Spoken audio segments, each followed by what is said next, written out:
veins. I've been driving this train, years in this lane. There's no stopping this flame, cause I came to the game and I changed it to play how I like, rearranged it to my own domain. Yeah, I got what it takes, made lots of mistakes, taking shots, skipping breaks, feeling lost, feeling great, popping off, singing straight, never stopped, never changed. All the squad here to play, and I've got something to say, yeah.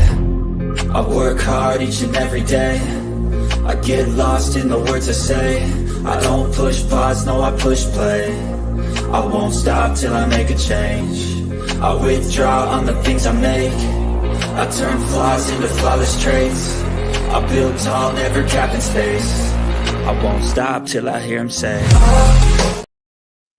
Man, welcome in. We're back with Ready to Love, Make a Move. This is season 1, premiere season, and it's episode 7 called Mixing It Up. Mixing it up, guys. So how's everybody doing? JR, Sean, how you guys doing over there? Oh, good, thank you. Doing great. What's the weather? Doing great. Oh, great. What's the weather like where you are, JR? It's freezing cold this week. Zero, 0 degrees, like absolute freezing. So not nice. Yeah, we got the same issue. I was telling them earlier today in our Married at First Sight with Sean here. I was telling them that we are actually seeing, for the first time this season, we're actually seeing snow today. So you can imagine it's cold, it's below freezing. And Sean, tell our new audience what the weather's like there in Texas, in this U.S. It's in the now it's in the 40s here, but it was in the 50s today. Oh wow! And drop down to the 40s. Cool. Yeah, it's not too cold. It's not cold. Okay, you keep on saying that. You wake up with that frost on your car tomorrow. You won't be saying it then. Yeah, it's as I guess everywhere that we are, at least in the three of us in the world, right. It is getting cold, and I guess it's what's called fall, headed into winter, right?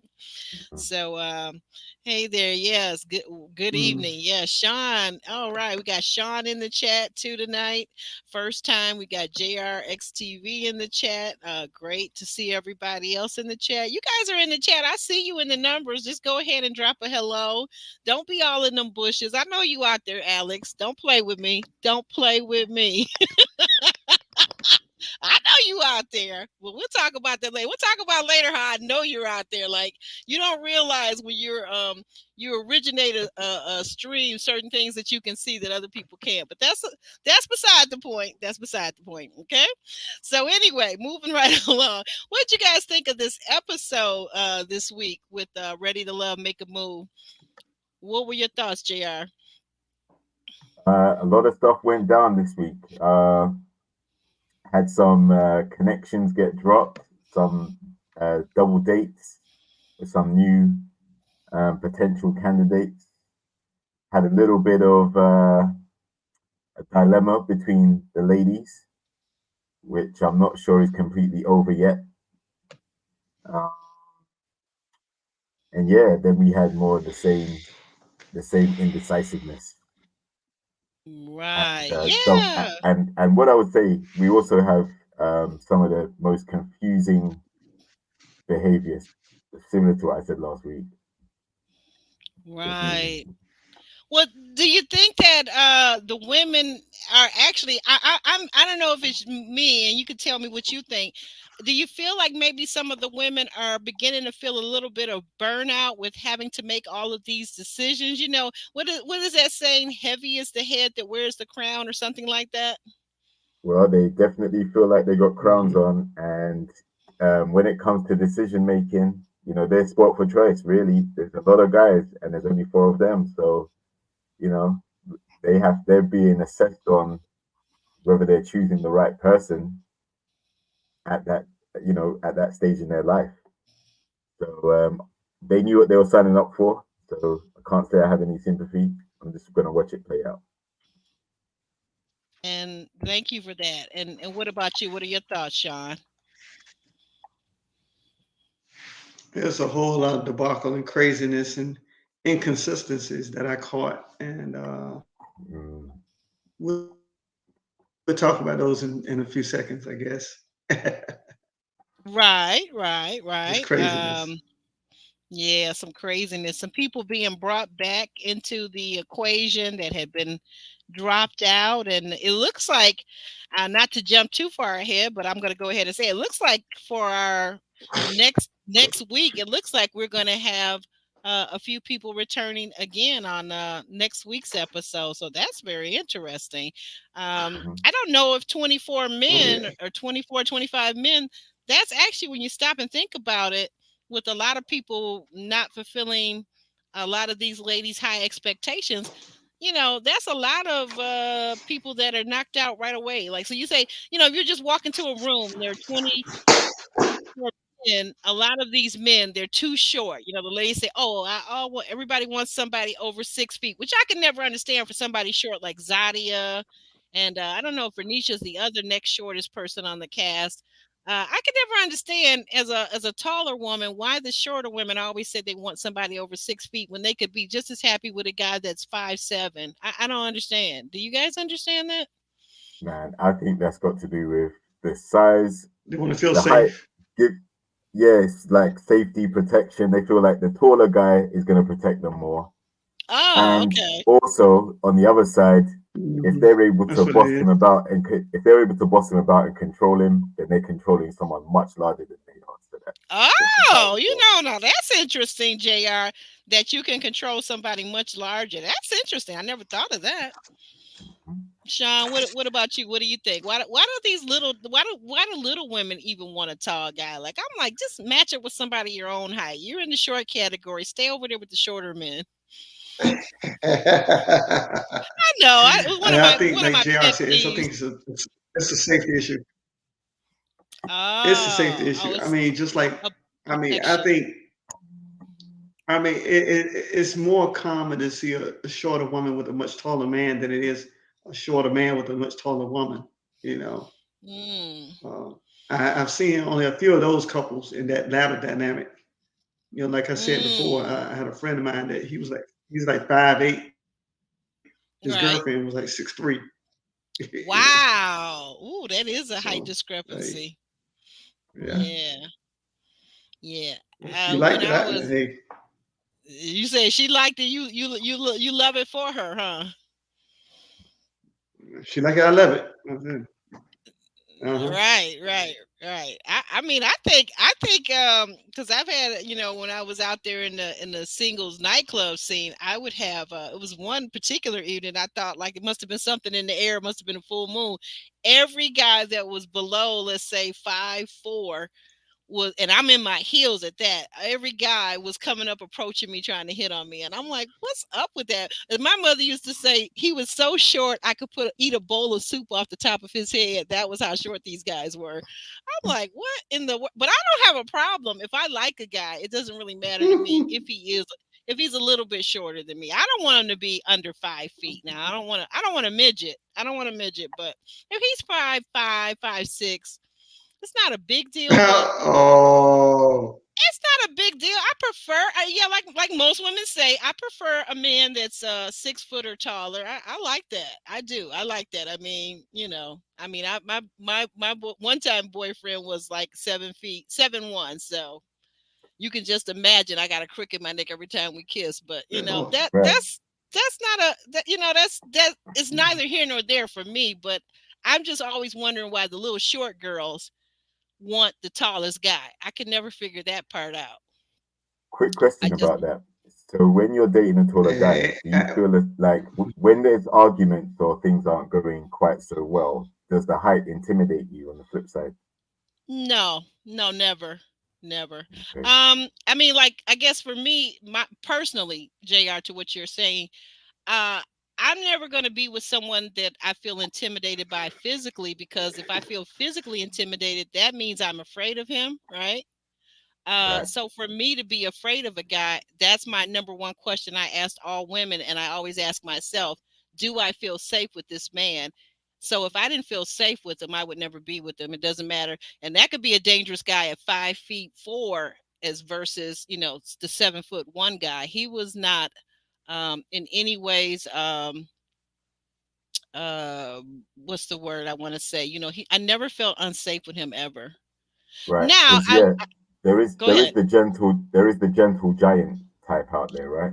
He was, Um, he was, he was, but but he could I get, he, go ahead, go ahead. I'm gonna let you I talk. Go think ahead. with height can also come a physically imposing presence. So that's why I asked.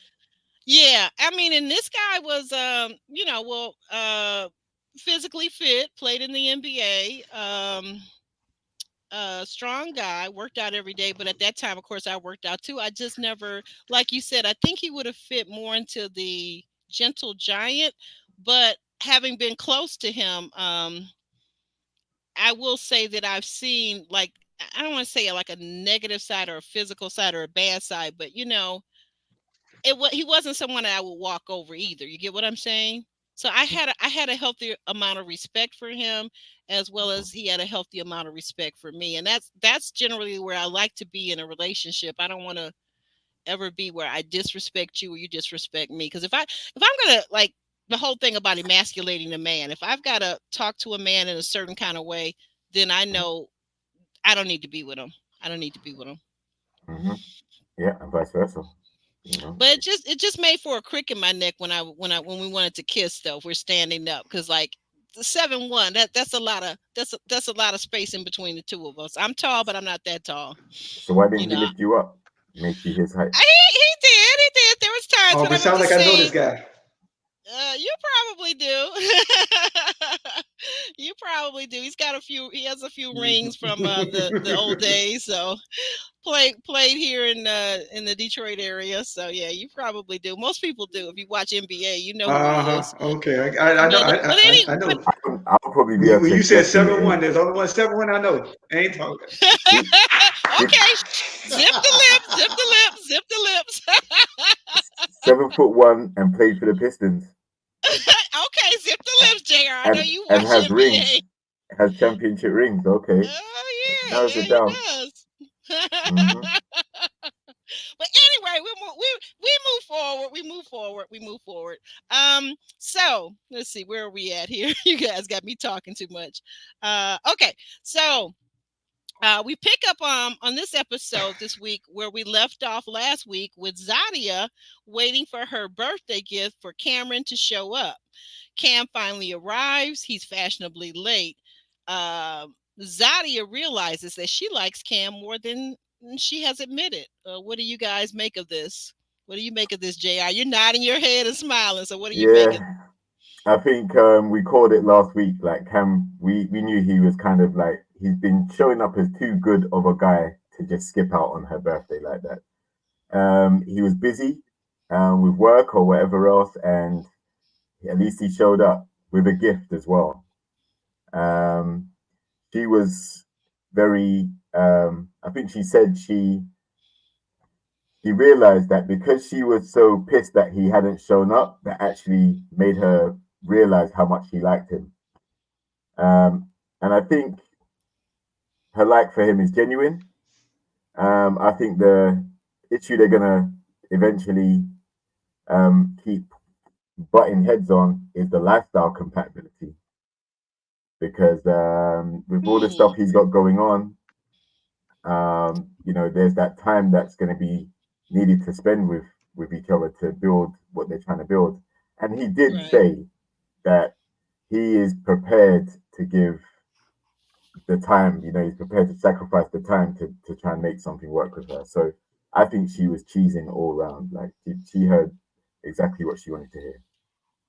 Yeah, she did look very happy. I mean, like it seems very genuine. I don't doubt that that there's real chemistry and real emotion and real connection between these two. But Sean, what are your thoughts?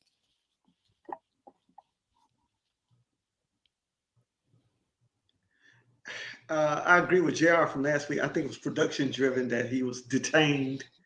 But Mm-hmm. she was relieved to see him because she was not going to dump him. That was the strongest connection, and she is not taking the time to connect with anyone. So therefore, it would have just completely ended her storyline on the show if she had dumped him. So they weren't going to have that. It was not going to be. It was Mhm. not going to be. And we've seen that with some of the other ladies, they dump someone and then they have to rebuild from scratch, and they may not meet someone who's been giving them the same type of energy or better, you know. Exactly. So, if you got to be careful how you let these guys go, because if you do it too harshly and they bring them back later down, then you might have to eat some crow. You're gonna have to eat some crow. You're right. And JR, to that point, let me ask you this: What do you think? What do you think the chances are? You can chime in on this too, Sean. What do you think the chances are of just everyday woman, even a beautiful woman like say Zadia, meeting a pharmacist every day? Like, what are really your chances in the world? You meet a Yeah, guy that's a licensed pharmacist. yeah. Now the thing is, I can see where that question comes from, because he's in the fitness industry as an entrepreneur and he has a completely different work situation. So he would probably be too busy doing what he's doing and she's doing what she's doing. They'll very rarely have an opportunity to be in the same place at the same time. So I think she needs to, and she is obviously appreciative of the fact that there is a connection, even though they're different in terms of what they do. Um, and I think you're right. I'm not sure these two cross paths in the real world about this show. Yeah, I don't think so. I mean, I'm just wondering. I mean, I'm wondering even back in DC where there's a high concentration of educated black people and people of color. I'm wondering, when's the last time she met a pharmacist back in DC? I mean, it's just not, to be fair. I'm just saying that I'm pointing these things out because I think what each one of these women is beginning to recognize as this show is going on and into its fourth, fifth week. I think what they're maybe beginning to balance with the fact that they felt like they had all this power to pick and choose and to throw the guys away when they wanted to throw them away. As JR's point is that how you end something with a person, you have to be very careful because you just might need, as my mother used to say, you just might need that person along the way. So be careful how you treat somebody. She wasn't talking about ending things, but she would say, be careful how you treat people because you never know who you're going to need along the journey of life, right? Mm-hmm. And with the So, track record that this show has, and the track record that we've seen um, from how these shows eventually finish, it makes it even more important to, you know, be certain in the process of, if you don't like someone, clearly you must cut them off. Don't just leave them hanging for the sake of it in the hopes of finding better and you're just keeping them there. No, like you have to be pretty decisive in the show. And I'm not sure that we've seen enough of a strong connection from all the ladies um, to determine how it's going to end yet, no. including Cam and Zadia. Including Cam and Zadia. They're getting on well Ah. for now, but looking at what happens next week, it looks like they're going to have some conversations again, which. Right. But I'm wondering if next week though, I'm wondering if it's more related to her attitude. And again, I go back to these women to me have made a very fatal, almost nearly fatal mistake from the jump when they got all excited about the fact that they have this so-called quote unquote, power. So power tends to corrupt people and makes them think that they have more than what they actually have. Because I've said all along the way, if you guys recall, I've said that I don't know why the women think they have the power because at any point in time, any man can say, no, you decide you want to keep this person for your keeper. What if he says, well, you know what? I decided I'm not really that into you. Yeah, What about, but still, what the power still comes from them making the final decision, whether they choose to keep them around or yeah, not. but is that really power though? Is that really power? Well, Ashley seems to think so, because she already said, listen, I sent a guy home for what you did, so that's clearly telling him, listen, I've got the power to send your butt home if you don't conform to what I'm looking for, like if you're not consistent, if you don't show up, and.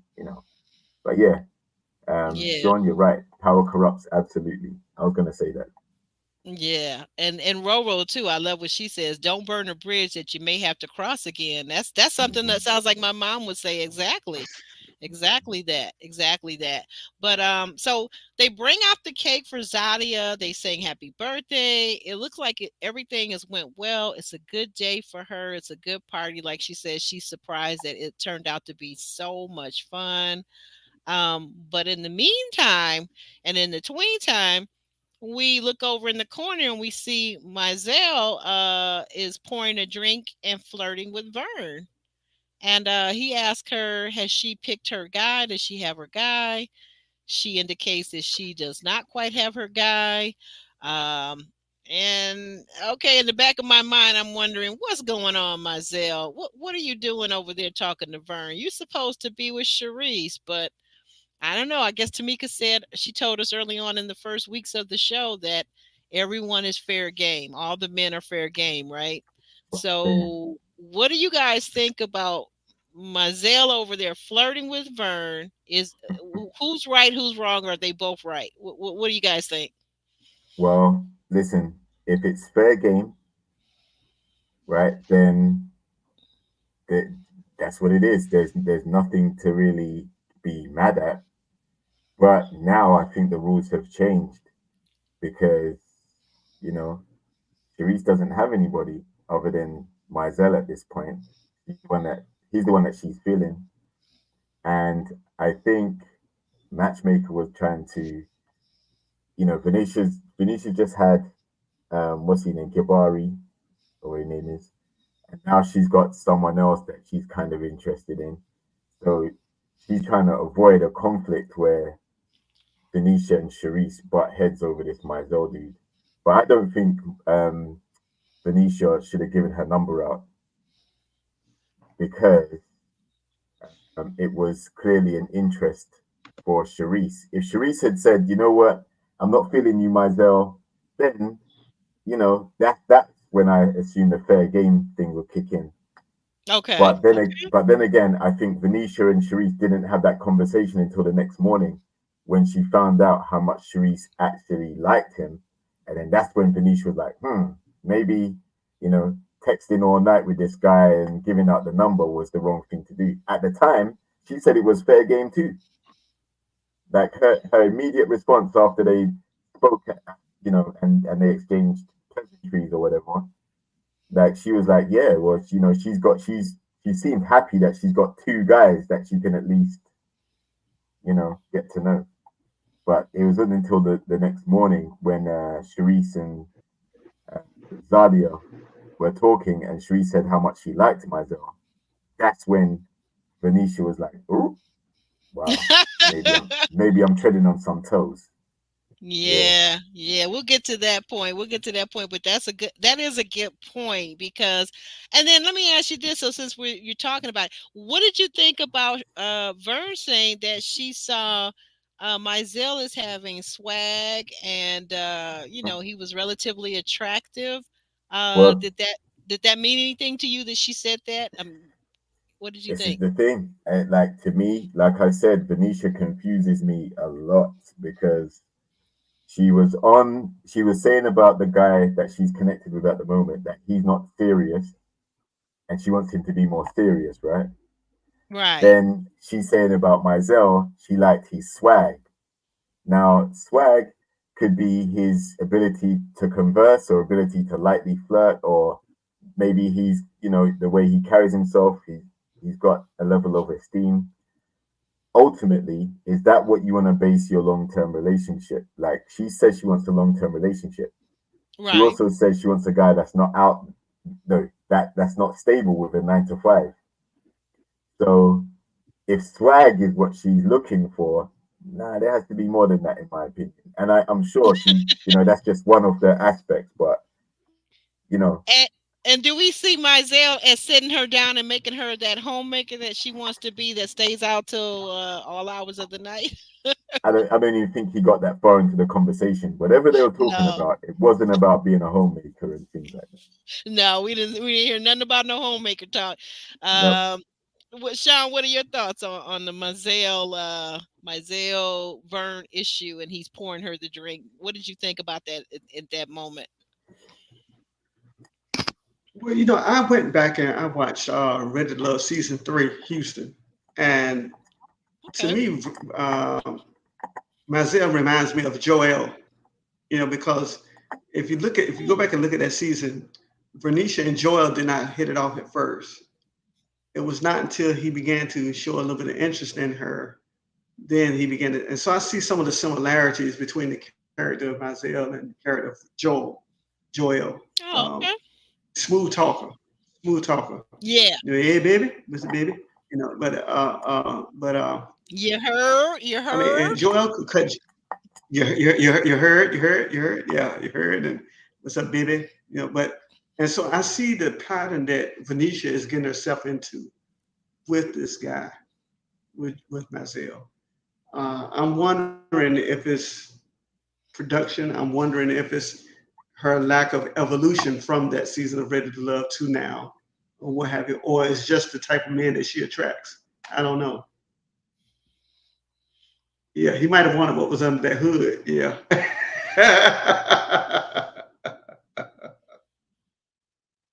Right, right, right. I'm wondering. Speaking of Joelle, I don't know. You're right. I would describe Joelle as a smooth talker. I see Mizell as being the same. I think that the guys from the New Orleans region kind of have that flavor, that southern hospitality, that southern charm, and especially a guy of Mazzel's age of 55 or so. I think he would have all of those things, but I think my thing of it is, and we'll get to that too in a minute, is I don't like the way he moved with that action. I didn't have a problem with him talking to another lady, since Tamika said everybody is fair, the men are all fair game, but have some integrity. You're kissing on Shereece 1 minute, and in the same party, the same night, now you're flirting with Vernisha. Um, I don't know. There should be a little bit more integrity in that. And maybe he shouldn't have been pushing up so hard on Shereece to give her this false sense that he really liked her and that he was looking at her on a more serious manner, when in actuality, he is still looking around for whomever. Is that Um, I don't know about that because Reese, like when the lady sat down with the matchmaker, Reese said they hadn't really talked that much.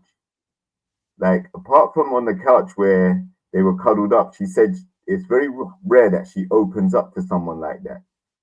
So he right? made her feel comfortable, but they weren't actually talking that deeply about anything. Well, no. Um, and then um, I think Venetia is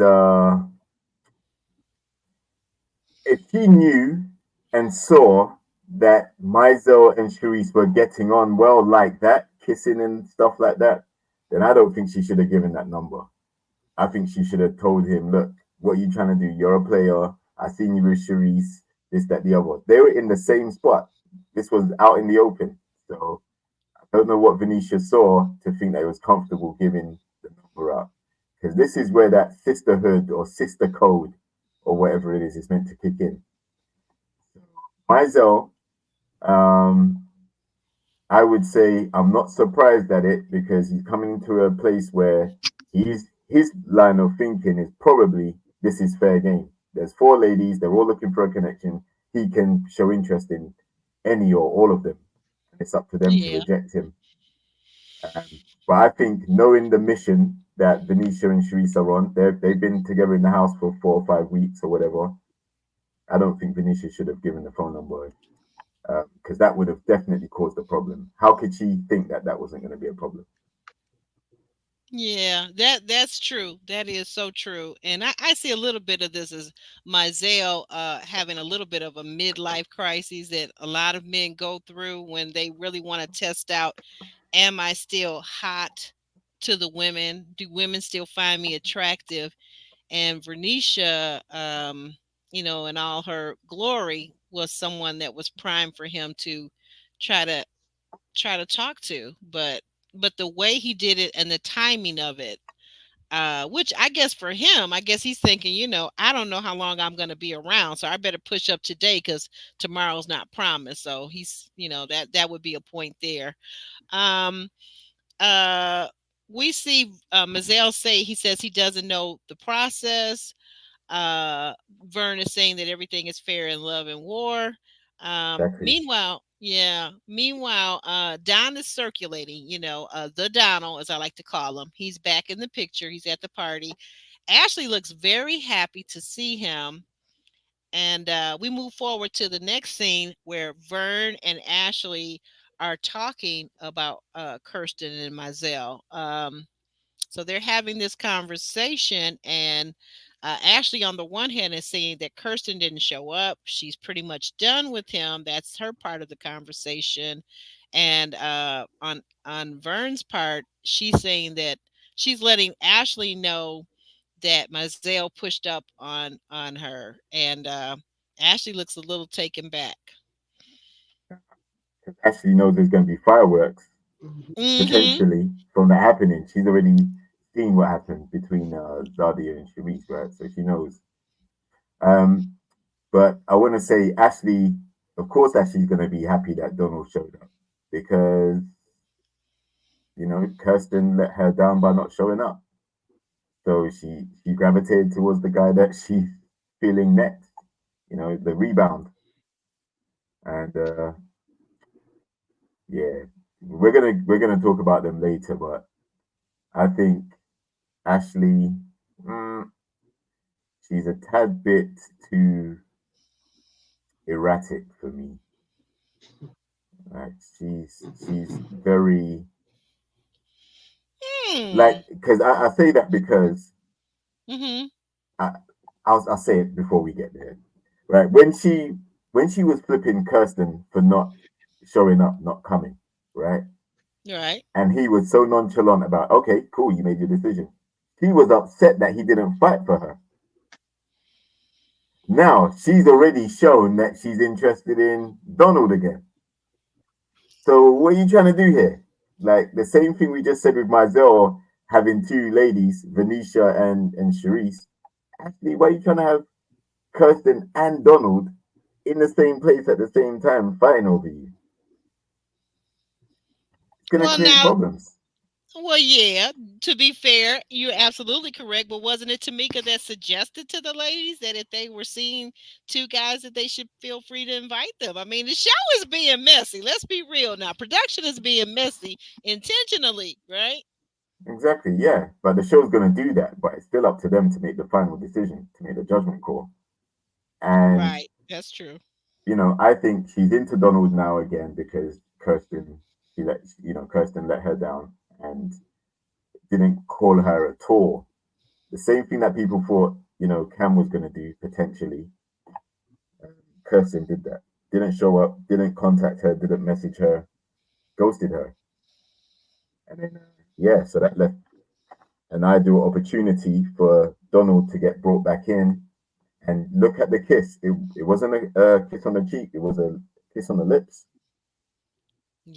Very warm Yeah. embrace. So that to me would Mm-hmm. spell a recipe for disaster. If Kirsten was there and saw that, it's going to lead to some jealousy or some issues. He already seems like he's the type of person to hold a grudge. And I secretly think that that's why he didn't call her, text her, nothing. He's still screwing from what she said to him a couple of weeks ago when she Oh, stepped in and said, really? I have the power to send you Oh, home. So I right, think right, he's still right. pouting about that. You His think he's still attitude, pouting? yeah, his attitude is basically saying to me, you know what? I don't like what you said a few weeks ago, so I'm gonna keep you at a certain level. I'm not gonna, if you want to let me go, fine, I'm gone. I'm not feeling you like that no more. Oh, me be out here saying Ashley is hot as her fire, her fireplace. That is Hmm. funny. Why are you saying that? Because she's always fanning herself. She says, "Oh my goodness, Because she oh my gets god, so you worked guys up over everything. mess." But what do you think? What do you think about these issues and more, Sean? Do you see what JR is saying? I get his point though, because I think he's right that Kirsten. Two things about it. One thing, what JR is saying makes perfect sense to me, that a man, and this is why I kept saying to you, JR, that the women really don't have all this power that they think they have. They're letting the show producers gas them up, because at the end of the day, you can say whatever, you can get rid of the guy, but you don't have the power to make the guy like you and love you. That's what I'm saying. You can say, I could have said all day long about the 7'1" guy. I like him. There was 101 women that liked him. The only thing that brought us together was the fact that he liked me as much as I liked him, and he pursued me in front of all these other people. So I mean, hey, that's fine. But had he not chosen me, then I'm still unchosen. So it doesn't matter about me having fake power, that the show is endowing you with this fake power. It's not real power, because none of us have the ability to force someone to love or like us. That's what I'm saying. I just think that's kind of, but the other thing is, getting back to Kirsten too, I never saw that he ever actually liked Ashley. That has been evident throughout the show. He's only stuck around on the show because he either wanted to be on TV, or somebody said, hey, we need you to make this show work. You're tall, you've got a certain look, you play professional sports, you have the physique that we're looking for. But other than that, he's never really brought any energy to Ashley, the way the Donald has brought energy to Ashley to say that I really like you. He's never done that. He's never brought that actual energy. What do you think, No, Sean? Am I totally wrong about that? No, I think you're reading it correctly. I mean, just like last week when she said, about exclusivity between those two, one on one, and he said, "Well, that dress is one on one," and I mean, he was making light of what she was saying, and he was trying to dismiss or sidestep what it was she was saying. And now, whether he was upset about her telling him that she had the power to get rid of him or not, maybe so, maybe not. I don't know. But nevertheless, he doesn't add anything to her. I think he'll just take away from her. And and to me, he reminds her a lot of Alex. Ooh, Smooth talk, smooth player. And not he'll be Alex. another Alex for her. Yes. Oh, I'm sorry. I got lost in my Bald thoughts head, again. bald head, bald head, bald head, tall. Yeah, them tall, It's bald a headed pattern. Alexes over It's those 6 feet. Whew, child. Where's my fan at? Where's it's a my fan pattern. It's at? a pattern. Heck, It's a yes, a cycle. pattern. Wait a minute. it's a You guys, magnetic you attraction. guys are gonna have to excuse me for a minute. It's a magnetic attraction, Aubrey. You know what, JR? I'm done with you. I am done. This is it. It's over between us. For It's the those of you law to of get that little attraction. inside, The law of get that attraction. little inside joke about magnetic. Anyway, we move forward. the As polarity, the polarity's off, Aubrey. hey, wait a minute, listen. As It's Roro the would law of say, attraction. somebody. Roro, are you out there? He's talking about Mhm. somebody. I'm trying to do too many things, but JR, we'll continue to have that conversation. I got something I want to add to that in the private chat. So just keep Okay, your eyes posted for it. I can't finish it off right now. You got me laughing too hard over here. all right, cool. But anyway, but getting back to Yeah, Ashley and Donald. Let's talk about Donald and Ashley, and let's leave Alex out of it. yeah. I was gonna ask you a question though.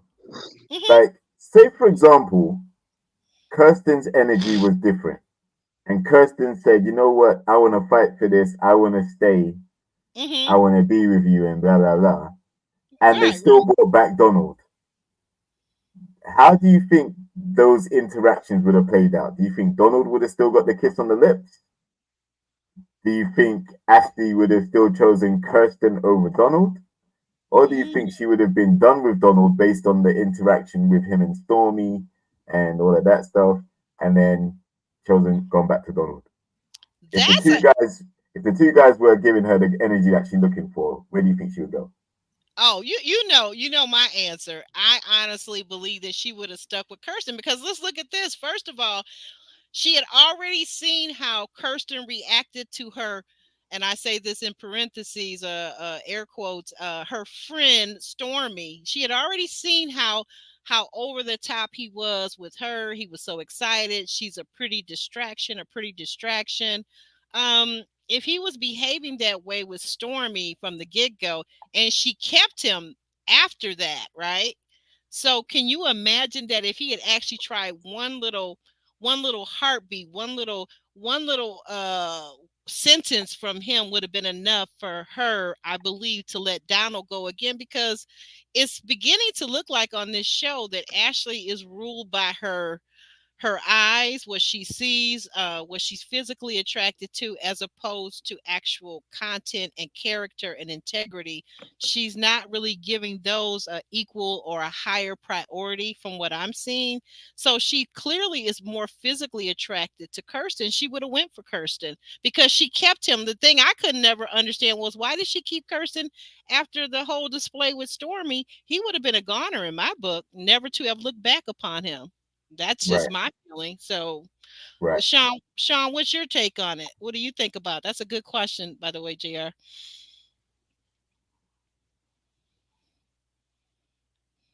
I think maybe she doesn't know how to end things. Mm. She doesn't know how to Now end you know things. what? That's interesting. I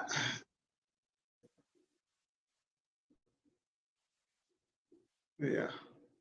Oh, go ahead. Speak on. She just Continue let to them speak. linger on and linger on, and to the point she becomes overwhelmed in it.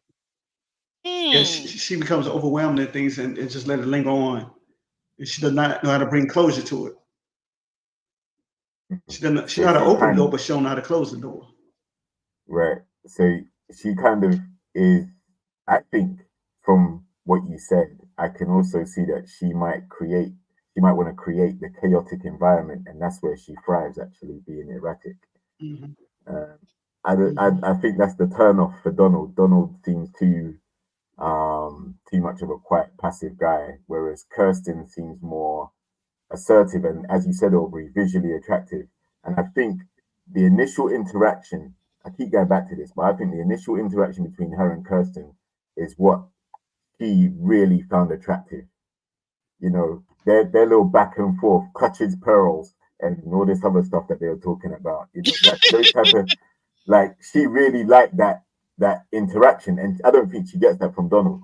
I think Donald gives her someone that, he's like a kiss your hand. He did it on this episode as well.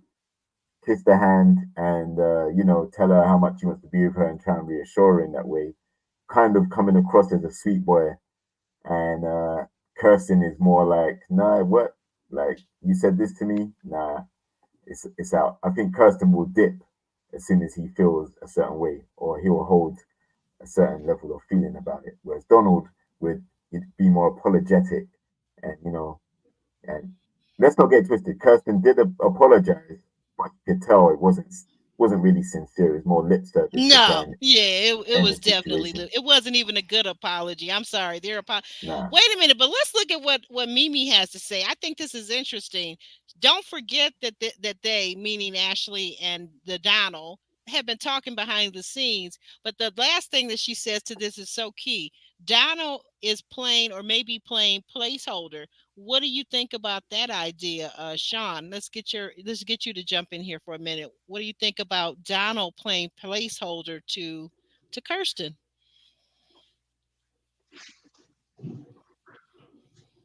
I think he is, and I think the comeback to the house was the way to give Kirsten his exit from the show, so that Donald could get his proper place of coming out of placeholder into number one priority.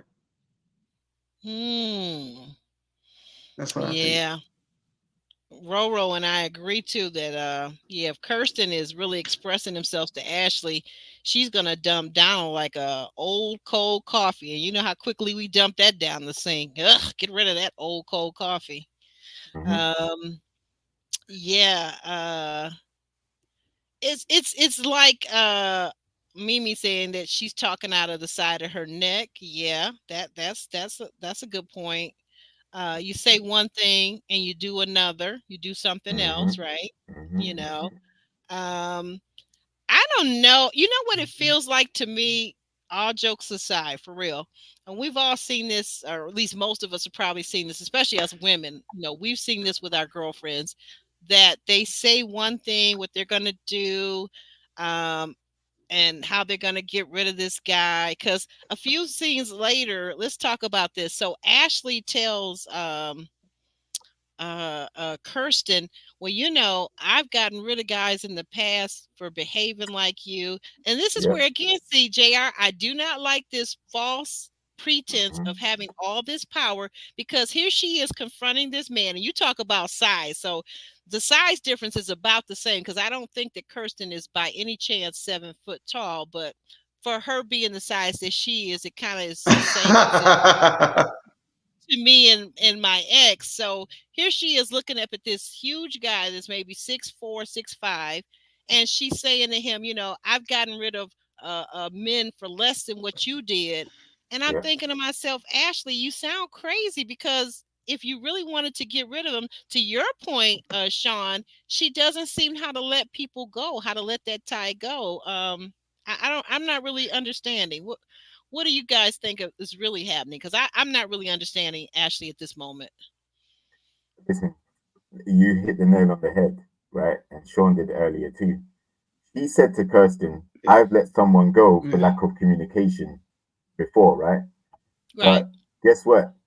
After Kirsten left, guess who comes back? The guy that she supposedly let go, and he gets a kiss on the lips, and he's back in her good books again.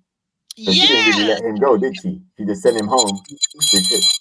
So Mm-hmm. that's what I'm saying. There's too much Yeah. confusion in No. some instances. They don't know what they want. They don't know what they want. Yeah, that's what I was saying. See, all this power, the thing about it is, heavy is the head that wears the crown. There are a lot of decisions to being the leader. So you're going to be a boss at work, a boss at home. All of this bossing is already getting me pooped out. It's just too much. It's too much bossing. Sean, what do you think is going on when Ashley confronts Kirsten? And Kirsten, the thing about it though too is, like I said, you only have as much power as the person cares about you. Because Kirsten is looking very unbothered, like, yeah, okay, and Hmm? he's looking Didn't even say very bye on the Oh unbothered. way yeah. out. Didn't, Say Now, again. are you talking about when the guys came over to the house? yeah. Yes, I'm kind of jumping around here at this Are point you talking when because the we guys gotta. came over to the house? Okay. Yeah. Mm-hmm. Yeah. Well, I mean, I mean, you could tell because I mean, he didn't give an explanation. She said, "Well, I didn't see you, heard from you yesterday." He said, "Okay, yeah, He's busy. you didn't see me yesterday. No, I didn't come Mm, yesterday." I mean, it was just like so nonchalant, like, okay, like whatever. Hmm. You know, exactly. Exactly. she, I think, and then she said, "Well, I I've just been somebody for same thing you done." He's like, okay, whatever. I mean, you just took it so nonchalantly. I mean, at least come up with a good lie or something. Why look, well, I had something to do, something came up, I couldn't make it, or I mean, then she would ask, well, why didn't you call me? Why didn't you text me? But at least come up with some kind of lie. But I think that was a way to probably give Donald his shine, I guess, because I mean, to me, it didn't make any sense. It didn't make any sense, because she was like, first of all, I was trying to figure out, okay, if he didn't come to the party, then why was he at the house? Why didn't he come to the house? You know, Hmm. um, I guess he just had to fulfill his contractual obligations. I guess I don't know. Yeah. Yeah, I he felt probably had like the woman that. already on the street on speed dial. Well, yeah, and there's a woman. Does her name start with an S and end with the? I don't know. I guess that Stormy is it a E, not a Y? Because I felt like, yeah, he's not into this woman. Yeah. Oh yeah, probably start with an S I and or then with an I, I or probably. Y or E, one of them three letters. Yeah. Because he's not interested in her. It's very clear. It's Oh very yeah. overwhelming. I like what Yeah. I think what Dorica says here, that Ashley looked like she was trying to fire somebody who had already quit. That's what I got Mhm. out of it. Right. Exactly. And you know what? Mm-hmm. I think he isn't invested as much as she would have liked him to have been at that stage. And Okay. that's where I think she took a shot to the ego. And that's why she said, I fight, I dismiss someone for doing what you did. And he was just like, cool, And his whole demeanor just seemed unbothered. Even when she let him go, she expected him to fight, but you know, he said, no, you already made up your mind. Like, don't backtrack now. So he's holding her accountable for what she's saying. Like, you don't want me to be here no more, cool, I'm out.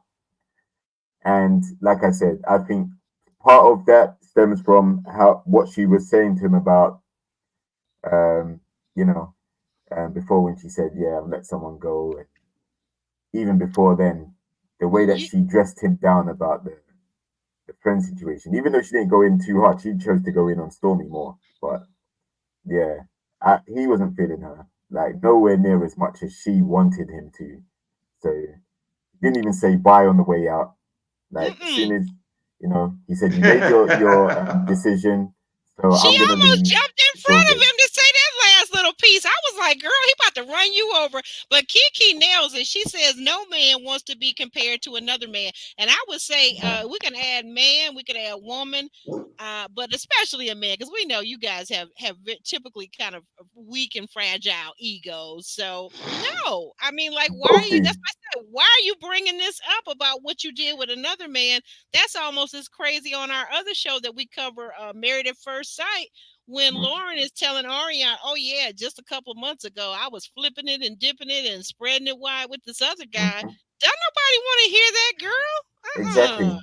So I think Use there some is emotional IQ in some of this stuff. exactly. I think you're right. I think there is a little bit of ego with that, but I think it's both sides. I think Ashley's ego definitely been bruised, and But that's the power part, JR. I've been trying to tell you that exactly, with that power goes that ego. exactly. And with guys, yeah, we tend to don't want to hear about your history because we don't want to think about another guy being with you. Like we want No, to. not at We're all. not saying you have to be a virgin or clean or pure or anything, but we want to keep an image of you in our mind that you are who you are when we see you, when we With meet you. just you. Yeah, I we don't want to get hear it. about the shenanigans way back and what you're doing No, beforehand. and if those shenanigans were way back or even, 2 weeks, 2 months ago, and we're Yeah, just meeting, you don't really want to hear about it. And we I don't want to hear promise that. you, women should not be telling guys this story because it just No. some things. Let me tell you something. The more things change, and we look at, people say, "Oh, that's old fashioned, that's old school." Let me tell you something. Some things ain't gonna never change, and that's one of them. That's not gonna ever Nope. change. Men don't want to hear about women's escapades with other men, unless, of course, if they're, allegedly P Diddy, Puffy. What are we calling them this week? I'm Brother sorry, love, huh? brother love. Yeah, brother love, because most men, a normal average guy, is not trying to hear about your escapades with another guy. That's just foolish. I Uh-uh. mean, I don't understand why Ashley doesn't already know this at her big age. Let's see what I love this. I put this up on the screen before, but I want to focus on this because I think this Dr. Yancey, she really nailed it. I think that's another thing I feel like when I'm watching Ashley, I feel like she's always responding out of fear. Fear, whether it's fear of being by herself, whether it's fear of losing someone. And you know what, Dr. Yancey, I wonder sometimes though too, is it because we see this later in this episode when she's talking to Donald, I wonder if it's fear of being played. She's got such a phobia, and I think she was hurt so badly by Alex, and I wouldn't be surprised if it was also by other men in her past because it seems to be like a pattern that keeps repeating in her life. I think she doesn't like the idea of being played, and I feel like she's always trying to jump ahead and get ahead of the enemy and break up with them first and tell them off and do all this stuff without really truly uh without really truly analyzing the situation for facts rather than feelings. Because one of the things we know about Ashley is that she lives in her emotions. And I think that's part of her biggest problem, living in her emotions. What do you think, Sean?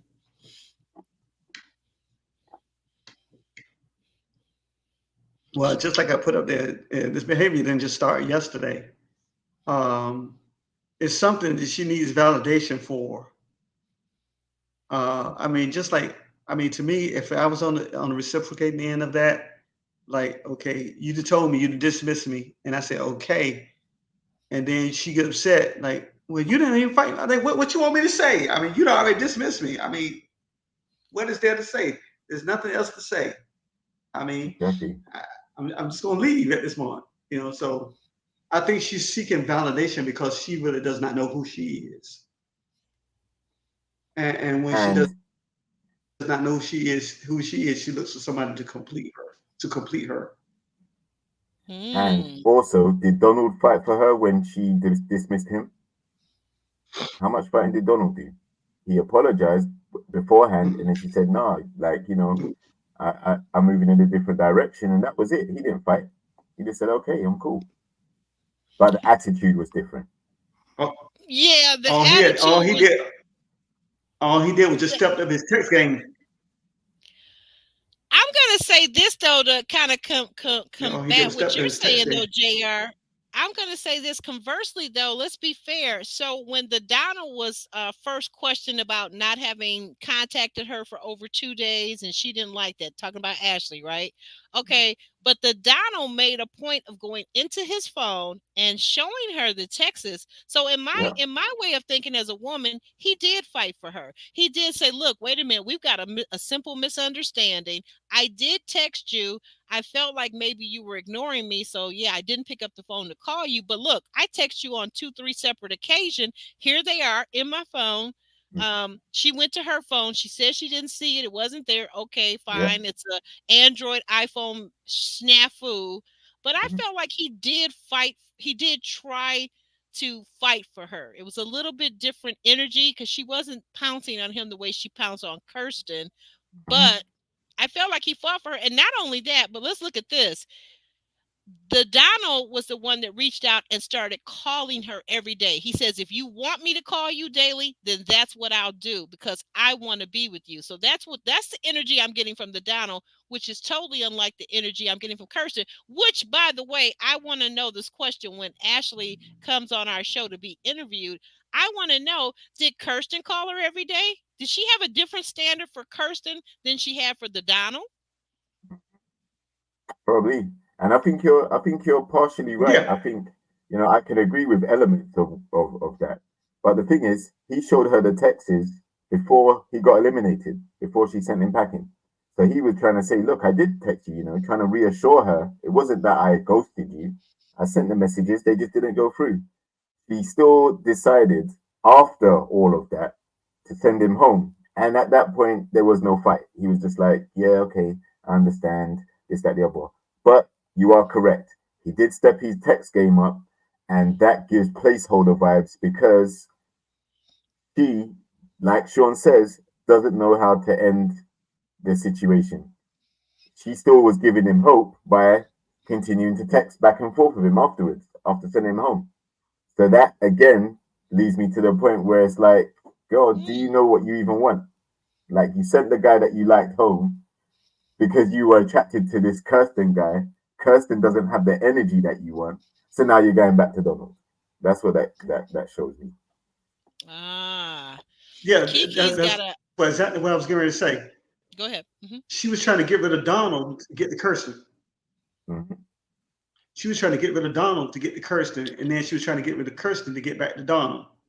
So I think she's playing two ends against the middle, Exactly. At the bowling alley, she was trying to get rid of Donald because she thought she had something with Kirsten.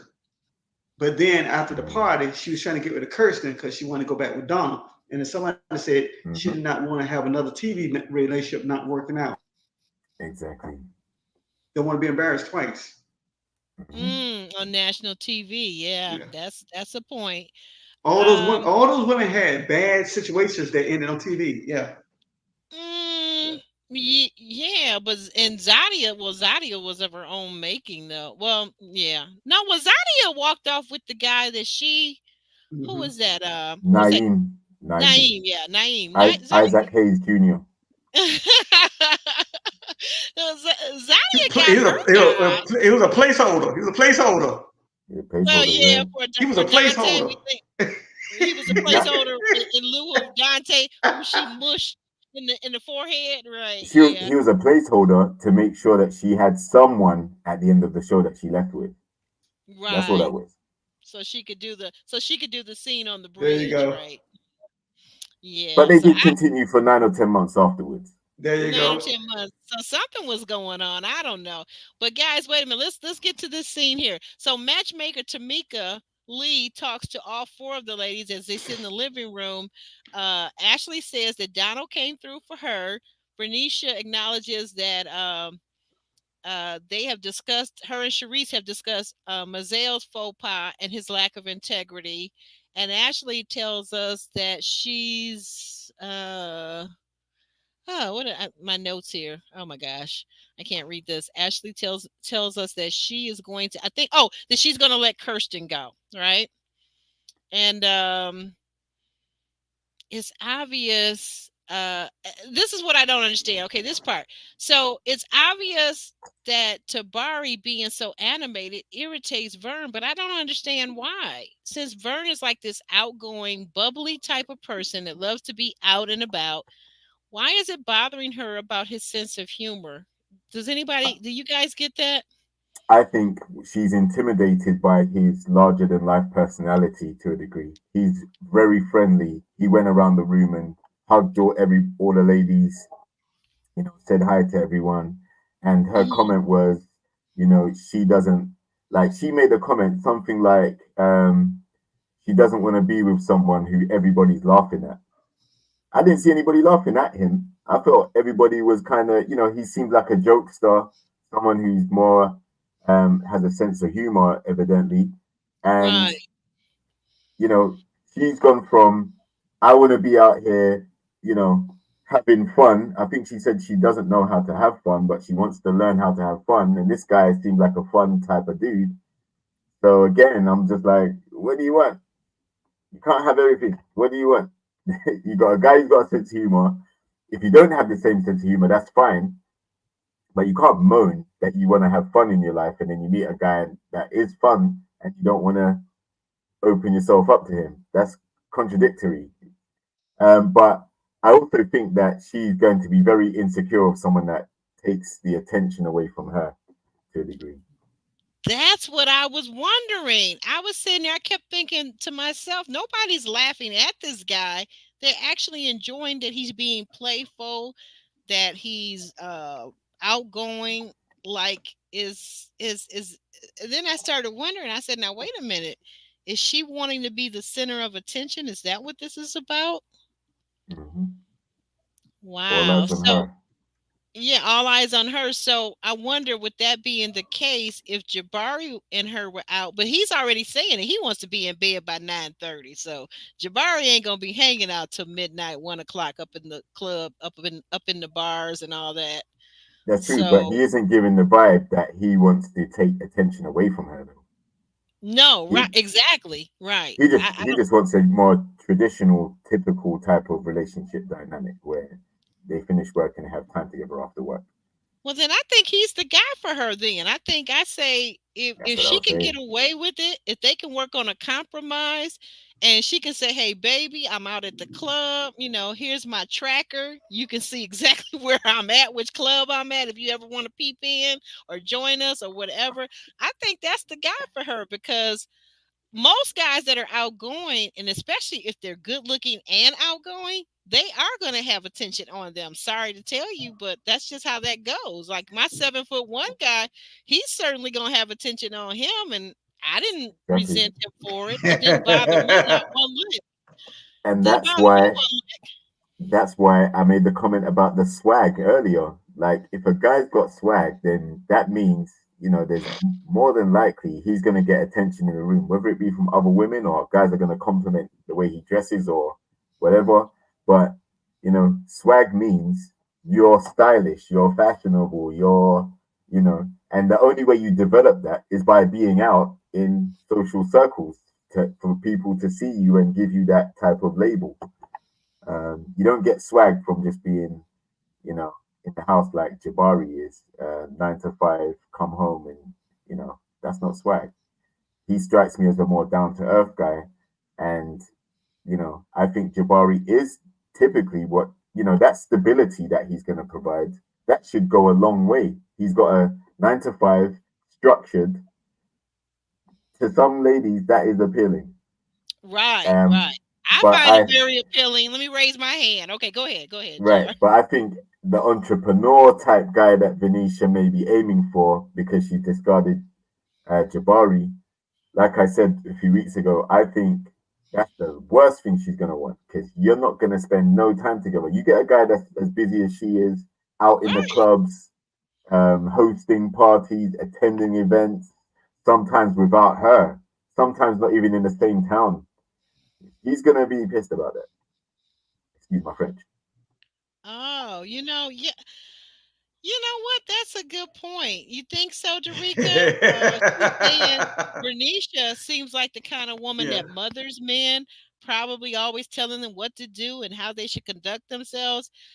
I see that is possible, but what I've always wondered about Bernicia too, though, is she used to a certain kind of guy from her youth? Let's say, and I don't know this. This is just me wondering. Is she used to the kind of guy like me and my girlfriend when we were really, really young? She grew up in the suburbs, and I thought always kind of had a silver spoon in her mouth. But for whatever reason, she was always attracted to the bad boys. Like she always liked the guy that had that illicit activity. They had all that extra cash money, if you follow my drift. And I'm wondering, for whatever reason, just my own, for sake of big city and how things go in the big cities with some guys. I'm wondering if that was Bernicia when she was younger, and if she's ever really stopped to think about that the things that she's attracted to, it's a lifestyle from somebody that's living an undercover life, if you will. And I don't mean like down low. I don't mean that kind of undercover, but a guy that probably isn't paying all of his taxes. He's out there whining and dining you because he's got this extra money because he's doing something under the table that he ain't got no business doing. I just wonder that, because not to say, that all entrepreneurs are illegal. Most of them probably aren't. I know they aren't, but I just wonder, from that big city lifestyle, are we still kind of living in those hip hop days of the old gangster, the old dope guy, that's got all this extra money? Because I've never really been attracted. I like guys that have money, but I like to know how they earn their money. So the dope guys never held any real attraction for me, but I don't know. I'm just kind of wondering with Renisha, because and all of these ladies that are saying they want the guy on the one hand to be affluent, have money, wants to travel, but on the other hand, they want this guy to have 24 hours a day to spend with them. Is this crazy or what? Of course it is, because the money that you're looking for him to provide in your lifestyle, he has to work for. And it's very rare that he's gonna work, you know. Obviously she's eliminated Jabari. That 9 to 5 lifestyle and the money that probably comes in is less than she wants, right? If this guy is earning as much as she's looking for, then she has to be prepared to take the sacrifice that he ain't gonna be around as much. He ain't gonna be there. He's gonna be meeting and greeting just like she is. But also, I think early on in this season, Venetia did say that she doesn't really date much because she probably spends a lot of time working. And the guys that I think her children are like probably late teens, early 20s, somewhere around there. So, if she was in a long term relationship with their father or whatever, and that was a long time ago.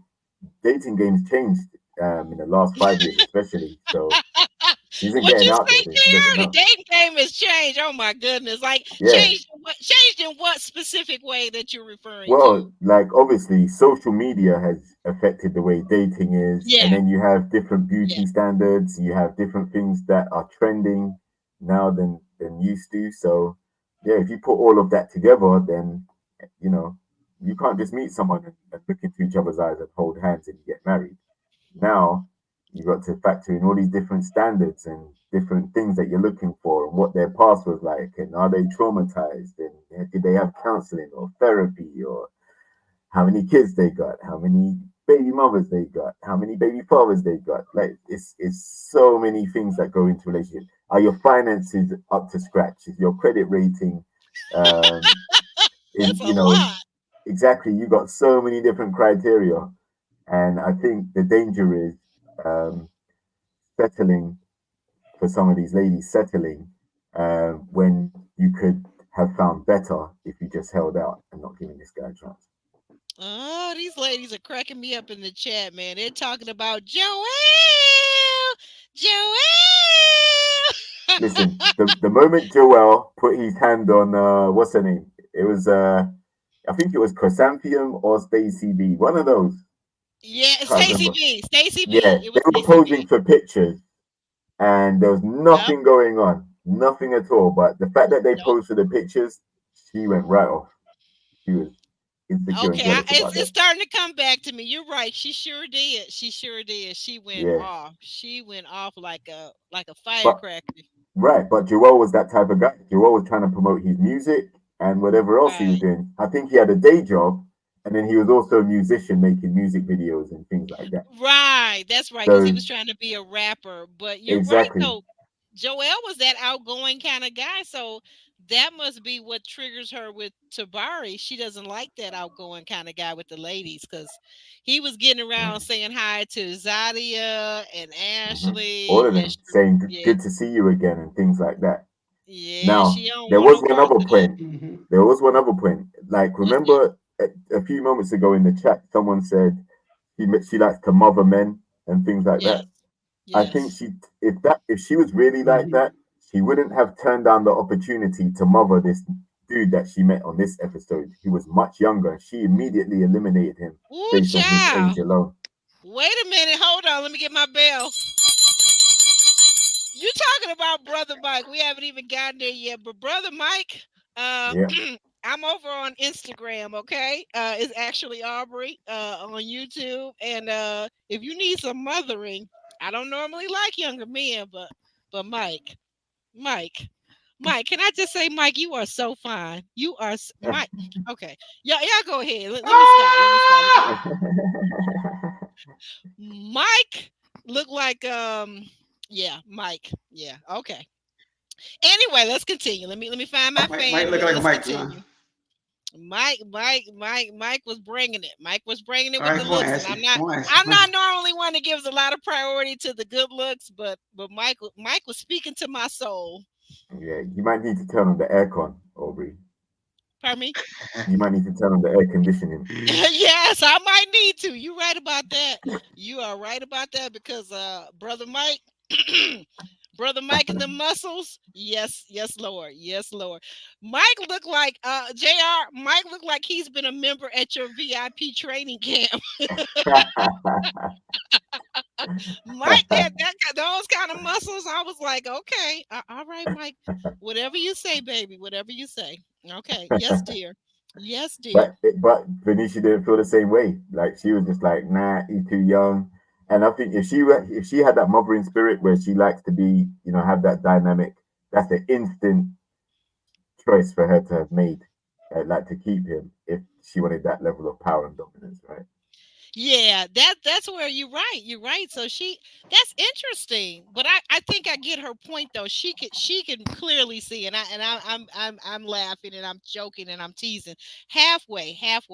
But I don't think that to her point though. I can see that that is not a long-term relationship with the age gap of like 11 years. Her being the senior, I that she's right. That would not be a long-term relationship, but possibly a fun fling, you know, possibly a fun fling. But I think if she's looking for a long term, that part she was very clear on is that and then the other part of that is you got to wonder at 31, does he have any children? Is he going to want children? Because Vern, I believe she said that she's done having children because she's got her 3 kids. Of course, like if you have a child with Venetia now, their siblings are going to be in their 20s.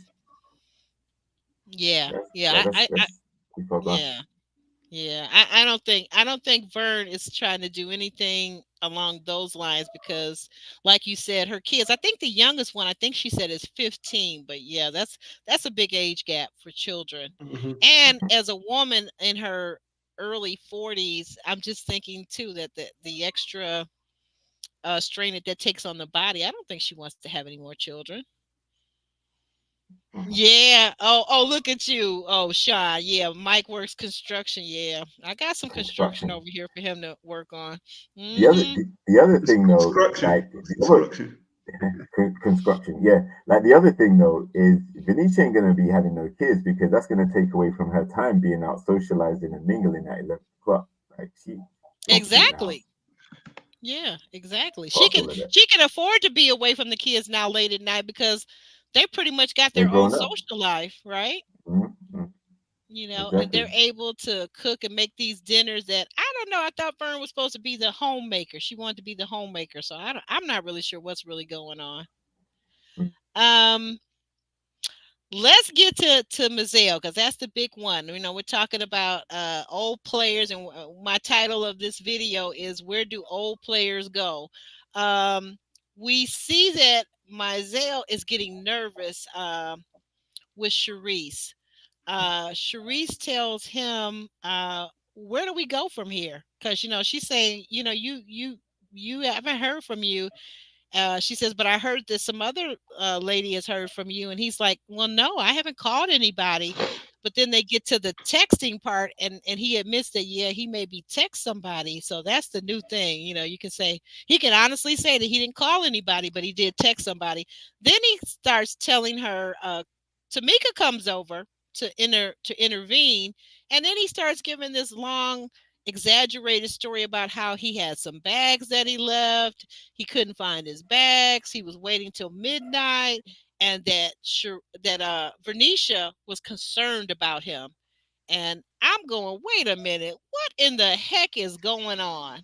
Is this guy lying? JR, is he lying? Is he telling an untruth? What is he doing? Okay, so this is what I think happened. I think he was talking a lot of fluff, Yeah. meaning he was BSing her because he Yep. didn't know how to tell her that Venetia's personality and conversation is a lot better than Shereece's. So rather than be cold and say, listen, you don't seem like you got good conversation piece. You just want me to talk. You just want me to talk and give out all the information about myself, and then you're going to stand there and judge me based on what I say to you. That's what Shereece does, right? He realized that Oh, and would rather be having a conversation with someone who knows how to, have a convo, and that's Venetia, right? But okay. the other Yes. thing is, this is another contradiction. Therese don't want to be up late night. She loves her sleep, so he couldn't call her anyway. He went off on Zadia earlier on for interrupting her sleep. Listen, Oh, yeah, that's right. exactly. So if her sleep's so important, why would she be expecting to have late night texts and calls from myself? And Mm, again, this also goes back to this could have all been avoided if, because it looked like Mizell and Venetia just had a conversation and he's pouring drinks. The moment it got to, let me get your phone number, I would have expected Venetia to have said no, because it's going to create too much tension in the house. And the fact that she didn't, and she took the number and was up texting late night with him, I think there was a level of mutual interest there. mm, And that is where I think um, Shereece's real hurt comes from the fact that he also is attracted to Venetia in a different way. Shereece doesn't want to compete, like someone said. Men don't want to compete against each other, but some women don't want to compete against each other all the time either. And that's mm. what Shereece in a conversation. If you're just looking at conversation skills, she can't compete with someone who's going to be more open and warm uh, because she's not like that. She likes to listen to you, let you spill out all your past and all your thoughts and theories, and then she's gonna sit down there and pop them one by one. Yeah, that doesn't go with what I want. That doesn't. Now that's not what I want. No, you did that. Oh, that's terrible. Da, da, da. So she's got more of a judgmental spirit or a more critical approach. A lot Yeah, of she guys does. a lot of guys I can imagine wouldn't want to feel that heat. And that interrogation definitely made Mizell sweat because he realized that, you know what, it's not fair game. It's not you can date however many of these ladies at one time. The ladies can date however of the men at one time. But it's not the guys' show. This is the ladies' show to be able to do that. That's the empowering part. Right, right. What do you think? What do you think about that, Sean? Do you agree with JR, or do you have a different take Well, on it? I agree with JR. But Tamika Lee asked the lead-in question. She said when she was asking about the ladies' night, and then she said, "Did any man step out of bounds?" And then Venetia said, "Step out of bounds or fair game." You know, with it. So I mean, I, I guess we play we go along as we play along as we go along. You know, Okay. um, I did not buy this. I did not buy the story. He was talking about lost his bags till midnight, and then talking about it was endearing. That she was so concerned that he couldn't find his bag. So of course, we only saw the edit portion, but we didn't. I didn't see him come in with anything, except for a little gift for and it, I think there was. I think there was some kind of interest on Venetia's part, and I don't know how loud they were talking with Shereece, Mazel, and Tamika, and then when Venetia and Ashley were over in the other room, and Venetia said, "Don't downplay me like that." I knew it was some BS. So it sounded like talking out of two sides of her neck. She told me she knew it was some BS, but then she gave the man her number. So I don't know. I don't know what the deal is with that. What the chips we fall on that one. I don't And know. also, that was the interesting choice of words she used. You're not going to downplay me like that. So imagine if he was talking her up with the energy of being the same. Yeah. Like if he had said, "Yeah, you know what? I was talking to Venetia because I connected with Mm-hmm. her, and we were just having good conversation." What would Venetia's response have been then? Would she have felt like it was a bad move, or do you think she would have um, tried to go with Mazel and see where that connection would lead? I got the feeling that's a good point. You pointed what you're saying, because Vernicia distinctly said, "Yeah, he tried to downplay me."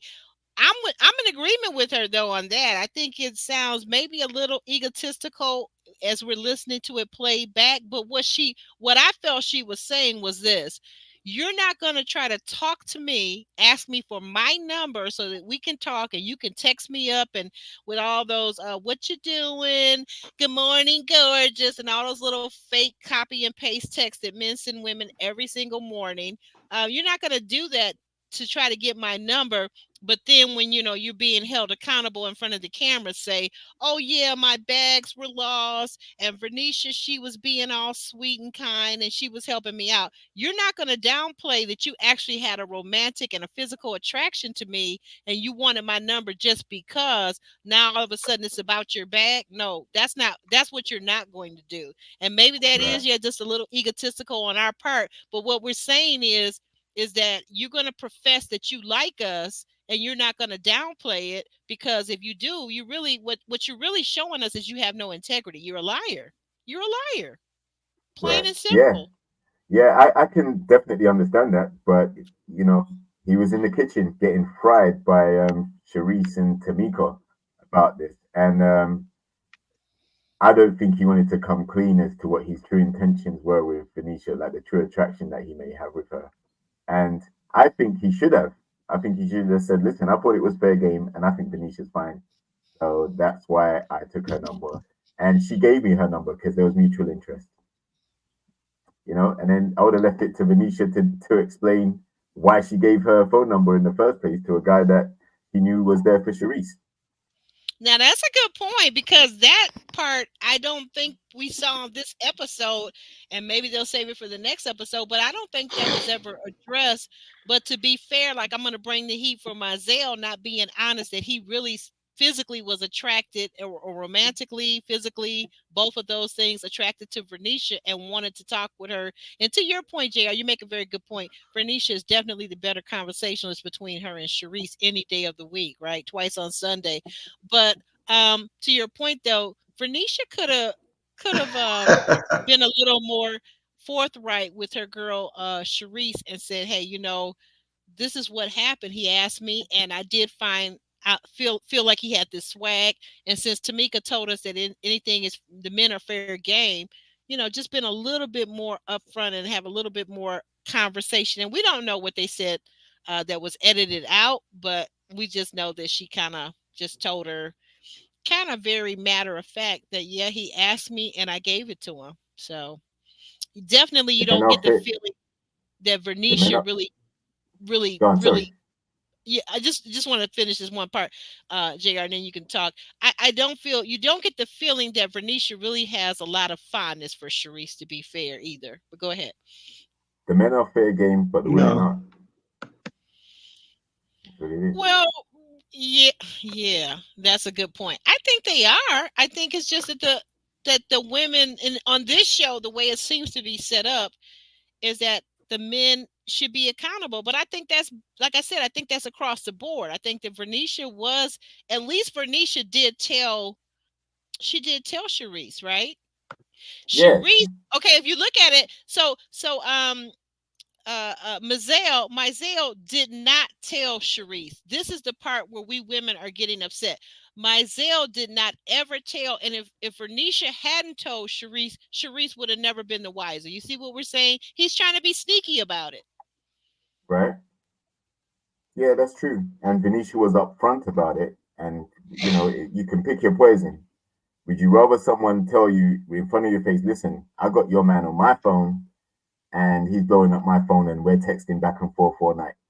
Would you rather that than someone who's saying, you know what, I thought it's fair game. I thought I could go after whoever I'm attracted to and I don't have to disclose my business with what I'm doing with somebody else.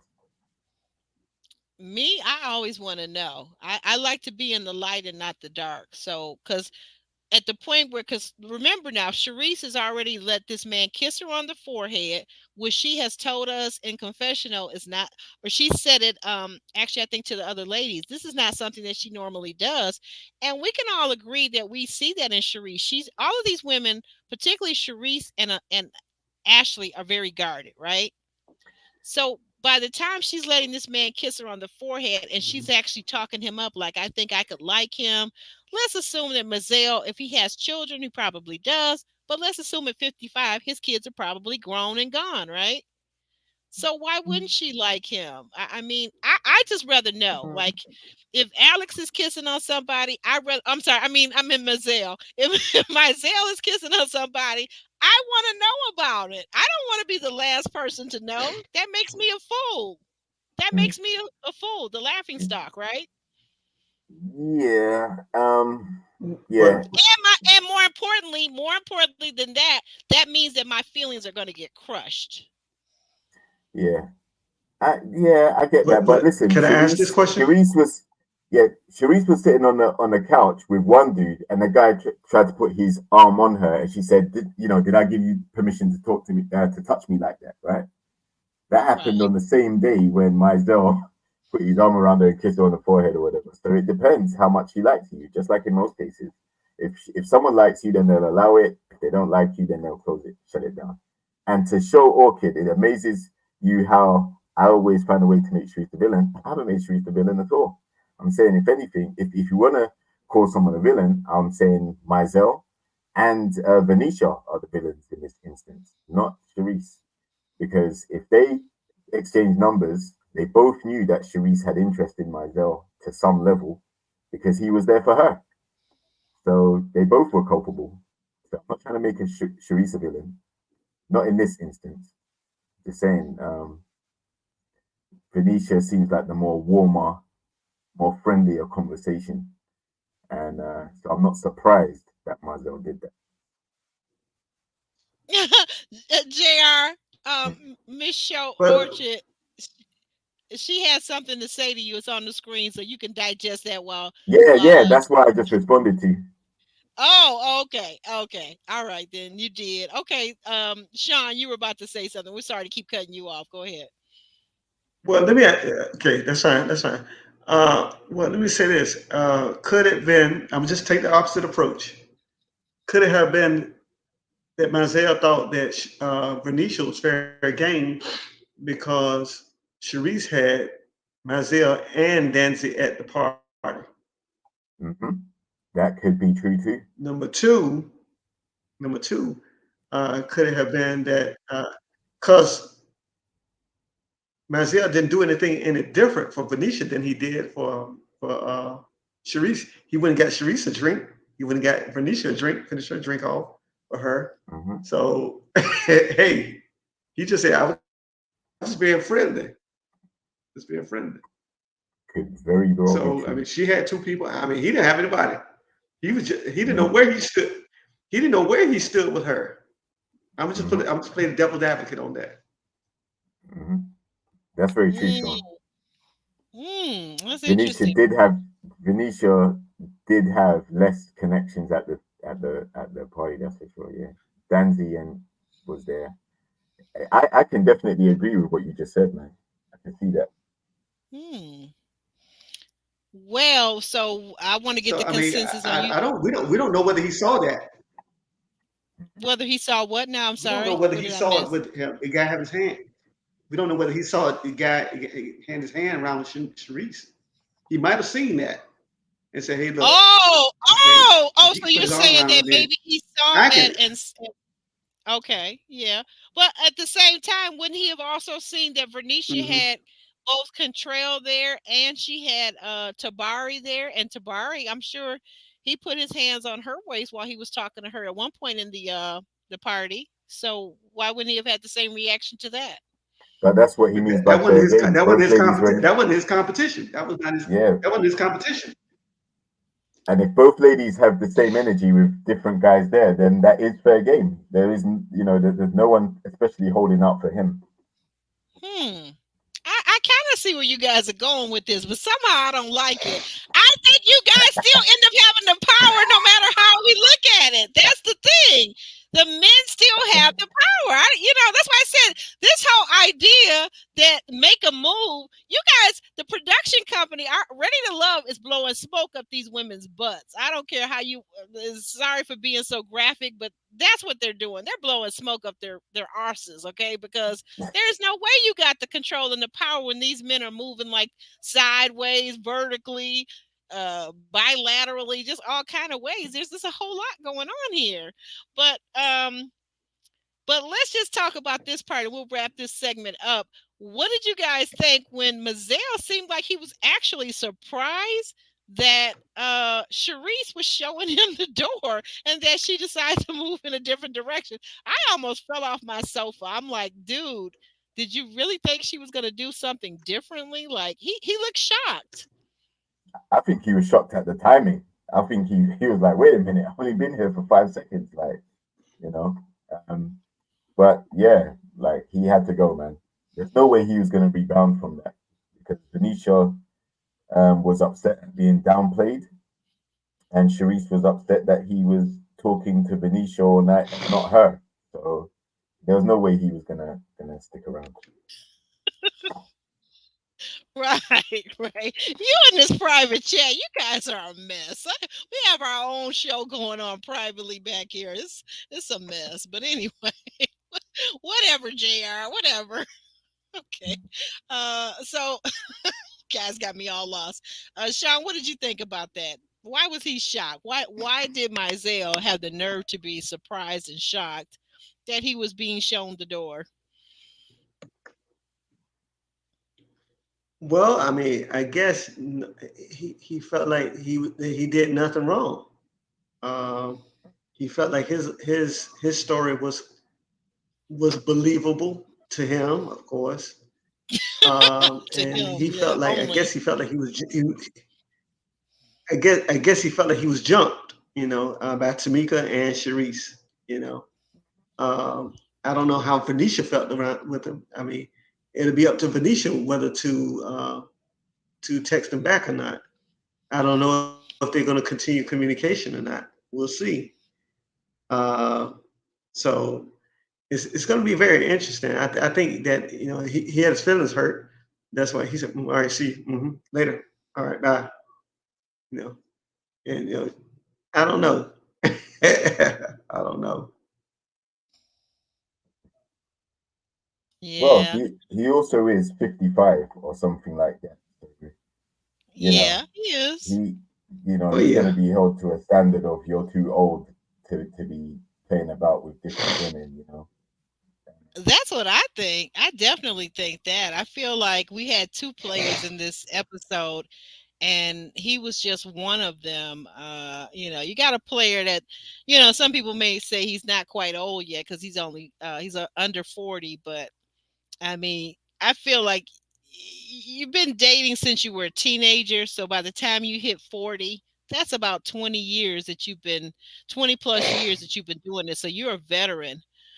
You're a veteran at playing these games, and still with Mizell playing games and still getting caught like and looking crazy. That's the thing about it. You're looking totally crazy out here in the wind. But let's move forward to oh, Zadia. So Zadia, she is still complaining about Cam, but I want to know, she's complaining, but I'm always wondering and asking myself now at this point, since they seem to have this obvious chemistry and connection that JR is always talking about, what is Zadia willing to sacrifice for this love that when I say love, affection, the connection, what is she willing to sacrifice if she really feels like every time we see her out on a date with another guy on a blind date, she's saying all she talks about is Cameron to the camera, right? In the confessional.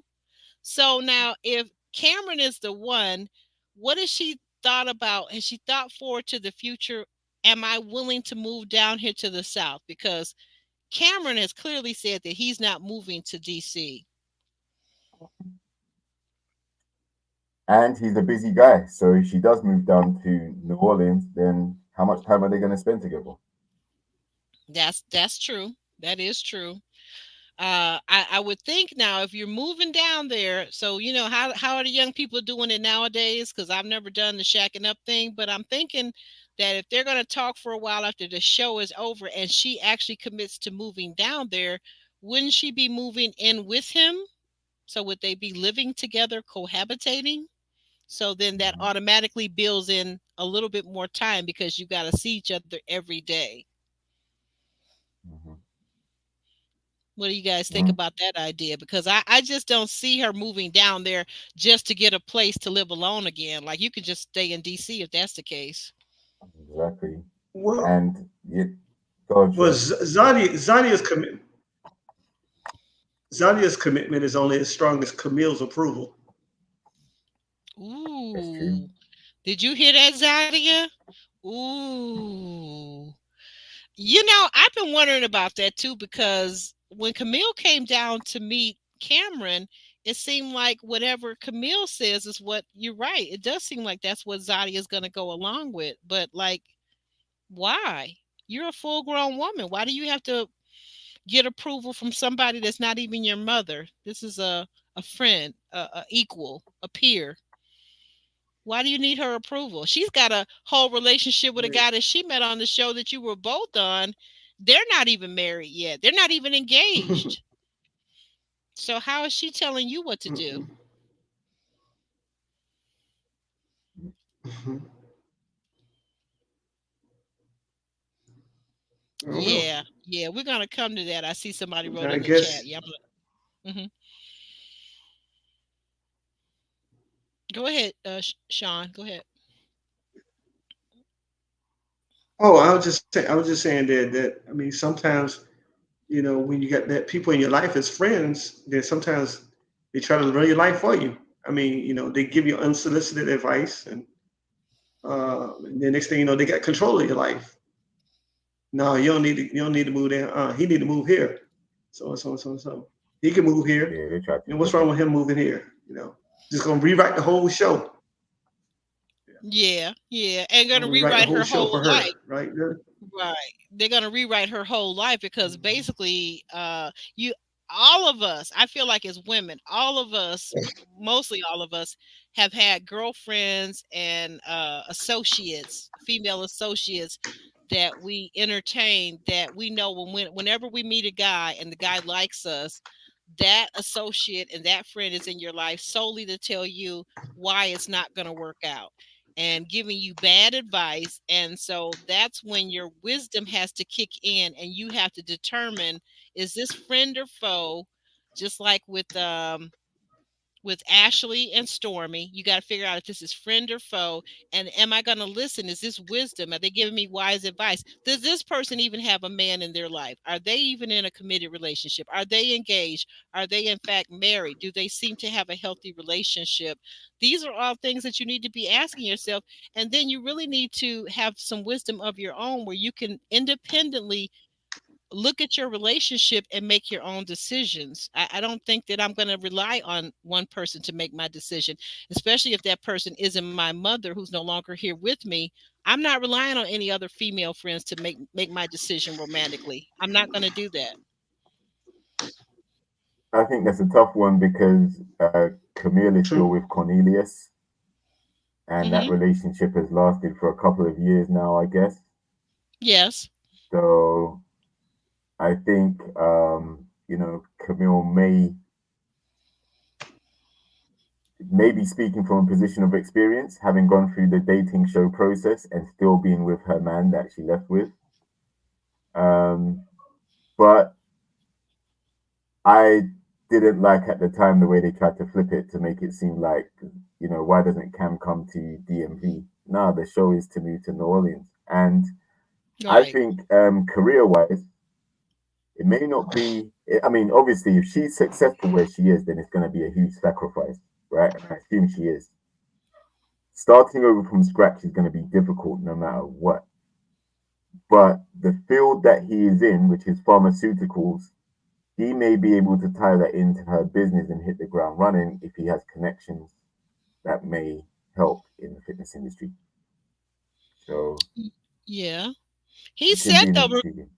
but the only thing about it though, JR, to your point, if you're talking about if you're talking about what I think you're talking about him moving to DC, he's already kind of admitted that he doesn't want to live in an area where they have the seasonal cold spurts like we do here in Michigan. DC is Mm. not quite as cold as Michigan. You don't get quite as much snow, but you do get cold snaps and you do get snow on the road. He said that coming from Omaha, Nebraska, he don't ever want to see snow again. And trust me, I can relate as a person, a Yeah, snowbird that's grown up yeah, in snow. yeah. Like I remember him saying it, but it was in response to her and Camille saying, well, Camille in particular saying, yeah, look, like when what would you think about moving to DC? Because and then Zadi was talking about how she doesn't like the heat or something like that. So he was like, no, like I'm rooted where I am and I've built up my career. I'm not going nowhere. He shut that down straight away.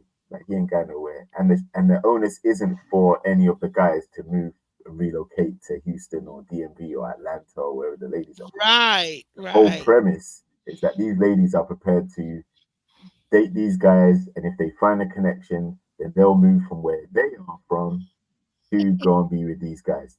That is the premise. Don't try to change it now, right? right. So you've got power, but with power comes what? Responsibility, right? Mm-hmm. They've got this Mm-hmm. responsibility that you're on this show. We are introducing you to these available single men who are supposed to have been vetted, right?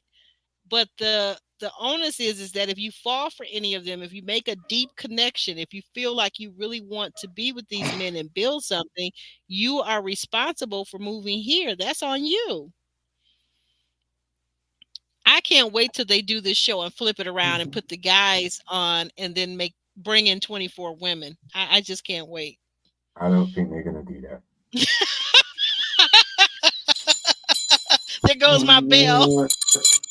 I don't think they should do that because if Ain't these gonna guys work. are yeah, exactly. If these guys are speaking to more than one lady at a time, then you're gonna get, oh well, he's a player and he's a dog, and why is he talking to one when he likes the other one, and this, that, the other. Nah, like it's gonna be too many traps for a guy to fall into and lose public support. Public opinion will be ruined. But Mimi, you see what Mimi wrote? Okay, so Zadia better not leave that money behind in the DMV. And see, that's the catch. You've got this great following, and that's the same thing that we heard Shereece say, I would have to leave my practice in Miami and move here. All of my clients, they're not coming with me. None of them are coming with me. So they'll just find another spa to go to, right? Same thing with Zadia. Her clients, her makeup clients, her body training Mhm. clients, they're all going to be gone. So that's the thing. Are you willing to sacrifice that for love, for connection? How does that look? How does that work? I don't know. I don't know. So It won't work. let's see. Uh, possibly. Probably. We yeah. I don't know. Um, Cam says, getting back to Zadi and Cam though. Cam says that the thing about it is he's it seems like he's getting frustrated at this point with Zadia, and I don't know. I'm wondering if behind the scenes, if he's beginning to see her snarkiness, if he's beginning to see how her attitude that she typically gives to people, including Dante from her season when she was unready to love. She's got a smart, slick mouth. But anyway, Cam says that when he sees Zadia, he realizes that he wants to be with her. They hug and they kiss. Um, and that's kind of how we see them go out. But before all of that, she was asking, "What are you doing on your phone texting?" So what, what did you guys make of the whole scene in its entirety? Will they be able to withstand the heat and the pressure?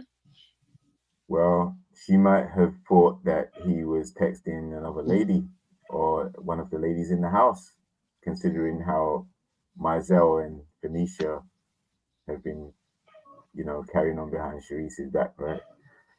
But Yeah, I think she has to get used to the fact that, he's going to be busy. So if he's not at the pharmacy, some of these other ventures may be um, being texted or messaged or emails and all these different things.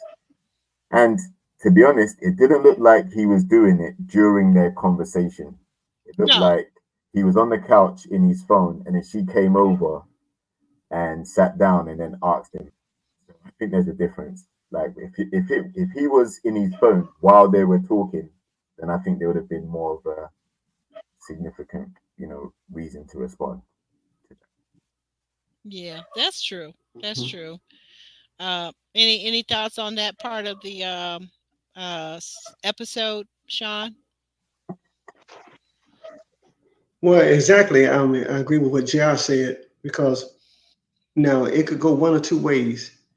Either A, that could be an issue toward control, like you better not be texting anybody else, or B, why you got to work so much? Look, this is just our time together. You need to put your work down some, because he does work a lot of hours. You know, I don't know how busy the pharmacy he works with is. I don't know. I don't know how many prescriptions a day he fills. I don't know if he's the only pharmacist on duty, what have you. So that can be intrusive, what have you. Um, the way it looks on the show that he's just into her. That's the way it looks on the show. Now, what he is behind scenes or off camera, I have no idea. But it could go several different ways. Right, right. It could. But now we move over to continuing on. We move over to Ashley confronting sweaty Kirsten. She's triggered. She tells him that why not pay more attention. Oh wait a minute. She's telling him that she doesn't like the way he's treated her. I think we did this one already. I'm sorry. Um, Mm-hmm. hmm, Vern is deciding on between Zydeco Tabari. dancing, I think. Uh, okay. Hmm. Okay, yeah, the Zydeco dancing, right? That's the scene with Mike and with Vernon and wait a minute, who do I have here? Vernon Shereece go. No, that's okay. I've got this all mixed up here. I'm sorry, guys. Help me out. Vern and Ashley. Oh, Vern and Ashley are on the double date with Trey and Mike. We already talked about that, I think, a little bit. The guys were too young. The guys were not what either of these ladies are looking for. At the end of it, they seem like they're having fun, but I don't think there's any real connection. Do we all agree on that? No connection. No No, it's connection. not. It's not any. And she called him a baby. I wanted to call that man a baby. I would have called him a baby. I wouldn't call him a Right, baby though. right. So we move I would not forward. have called the man a baby. She even said, Mhm. if we want your number, we'll know how to We know how contact to you or reach you. something. Yeah. Yeah, that's pretty dismissive at She that point, she right? gave her number to Mizell without any of that stuff, like without any of that energy. Well, Hmm. time is winding up for Mizell. She figures Mizell gonna know what to do with it. But the way I'm looking at it, I think Mike might know too. But hey, to each his own. I'm in favor of Mike and not Mizell. That's my thought on the situation. But who am I to say? I mean, Um, the man said, "Do you need a bodyguard?" Man said, "Do you need bodyguards?" yeah, And I got a and body for Mike the girl. But go it, ahead. and these two But these two dudes but were people competing don't. against each other right Hold there in on. front of the two ladies. You say what now? Say again, Do These two Jr. guys were competing against each other right in front of these two ladies. Like they're trying to one up each other. I This don't have a lady. problem with it. Yeah, What's your do something. He problem? slid down What's a your problem, volcano. Jr.? No, What's your no, come problem, on. Jr.? Come on now, What's dude. the Talking about, matter? don't dude. Focus on the ladies, not The each dude other talking as about he slid men. down a Like, what are you volcano. doing? Yeah, yeah, come on. Like, Slid down who's a got the volcano. most Sounds like braggadocious? somebody. Sounds like somebody's jelly. Who's Nah, man. jelly? Like, listen, why are you trying to brag about? Yeah, I jumped out of the plane. Yeah, I slid out of the volcano. Why are you one upping each other with your BS? Focus on the But ladies, and that's why Vern said that they're too young. You see, you get the yeah, they're point. immature. Exactly. They're immature, and that's what Vern saw that turned her off. So I'm not mad at her about that. But what's that song that Luther Vandross used to sing? If only for one night. Never Okay, too Okay, okay. much. but Never too much. but What is it, but John? but What is it? Mhm. but I can understand why they asked to be a bodyguard because certain parts of New Orleans can be very rough. Really? Yeah, yeah. Oh New yeah, Orleans you're ain't right. as I've heard beautiful that. as I've heard. certain parts of New Orleans rough. It's very rough, Oh So yeah, yeah. You're right. You're right you got about nowhere to that. go. Just like every other We major need. metropolitan city. Hey Sean, So we need brother Cameron over here to tell yes, us that. And I'm not talking about Cameron from this show. I'm talking about Cameron from Married at First Sight. We need him over here to tell us. Yeah, don't go off the reservation because New Orleans can get kind of dicey. It can get kind of don't go off the dicey. But reservation. yeah, don't go off the reservation. Oh yeah, And it can don't get go off very without dicey. your bodyguard. Yeah, I see what you're saying. Yeah, you're right about that because Nope. I've only been to New Orleans in convention type situations with crowds of people around me that I know. So yeah, I wouldn't want to be out there by myself. That's a good point. So we press forward. The next thing on the list. So Ashley decides to keep Donald. But can she build a healthy relationship with him? Uh, Ashley is invited over to the Donald's house. The Donald has a nice home, and Ashley's looking around saying, "Yeah, this is nice. I thought your home might be a little maybe cluttered or junky, but it's actually nice. I could see myself moving in here, and with my womanly touch, this could be a nice little palace for me to reside in." And Donald seems to be going along with it. Everything is good. He's made dinner, and we all know that Ashley loves to cook, so that's not going to be an issue. If this guy can't cook, that's okay because Ashley's got him in the cooking department, right? But then they go to playing this game, and they're playing this date night edition of this card game, and Ashley suggests maybe whether or not do they like to do, does he like toys? Does he like the handcuffs? Does he like to be tied up? Because she used to be a Girl Mm. Scout and she could tie him up so he won't be able to get out. Um, but anyway, I got to do this without the card here because my card is really messed up. But so they're talking, and the one thing that kind of throws me off is that um, the Donald says when the question comes up, have you what have you learned? Have you been hurt in a relationship, and how have you healed? The Donald reveals to us that every relationship has gotten progressively worse for him, and that he's never had a healthy relationship. What did you make of that, Jr.? Yeah, this is exactly what threw a spanner in the works for Ashley. Because, like you said, when she got there and she was thinking about how she could add a woman's touch and how nice the place is, the moment he shared that, she went to, oh no, so now I'm not going to be the first one. And, took a sip of the drink and it just went downhill from there. And it's a serious thing because I would have thought that this question would have come up a lot earlier, or he would have Mm-hmm. disclosed that a lot earlier in their interactions, because that's a very important thing to know about someone. Oh yeah, Mm. So, yeah. but I think he didn't throw his ex-wife under the bus. He didn't really mention her. He more talked about himself.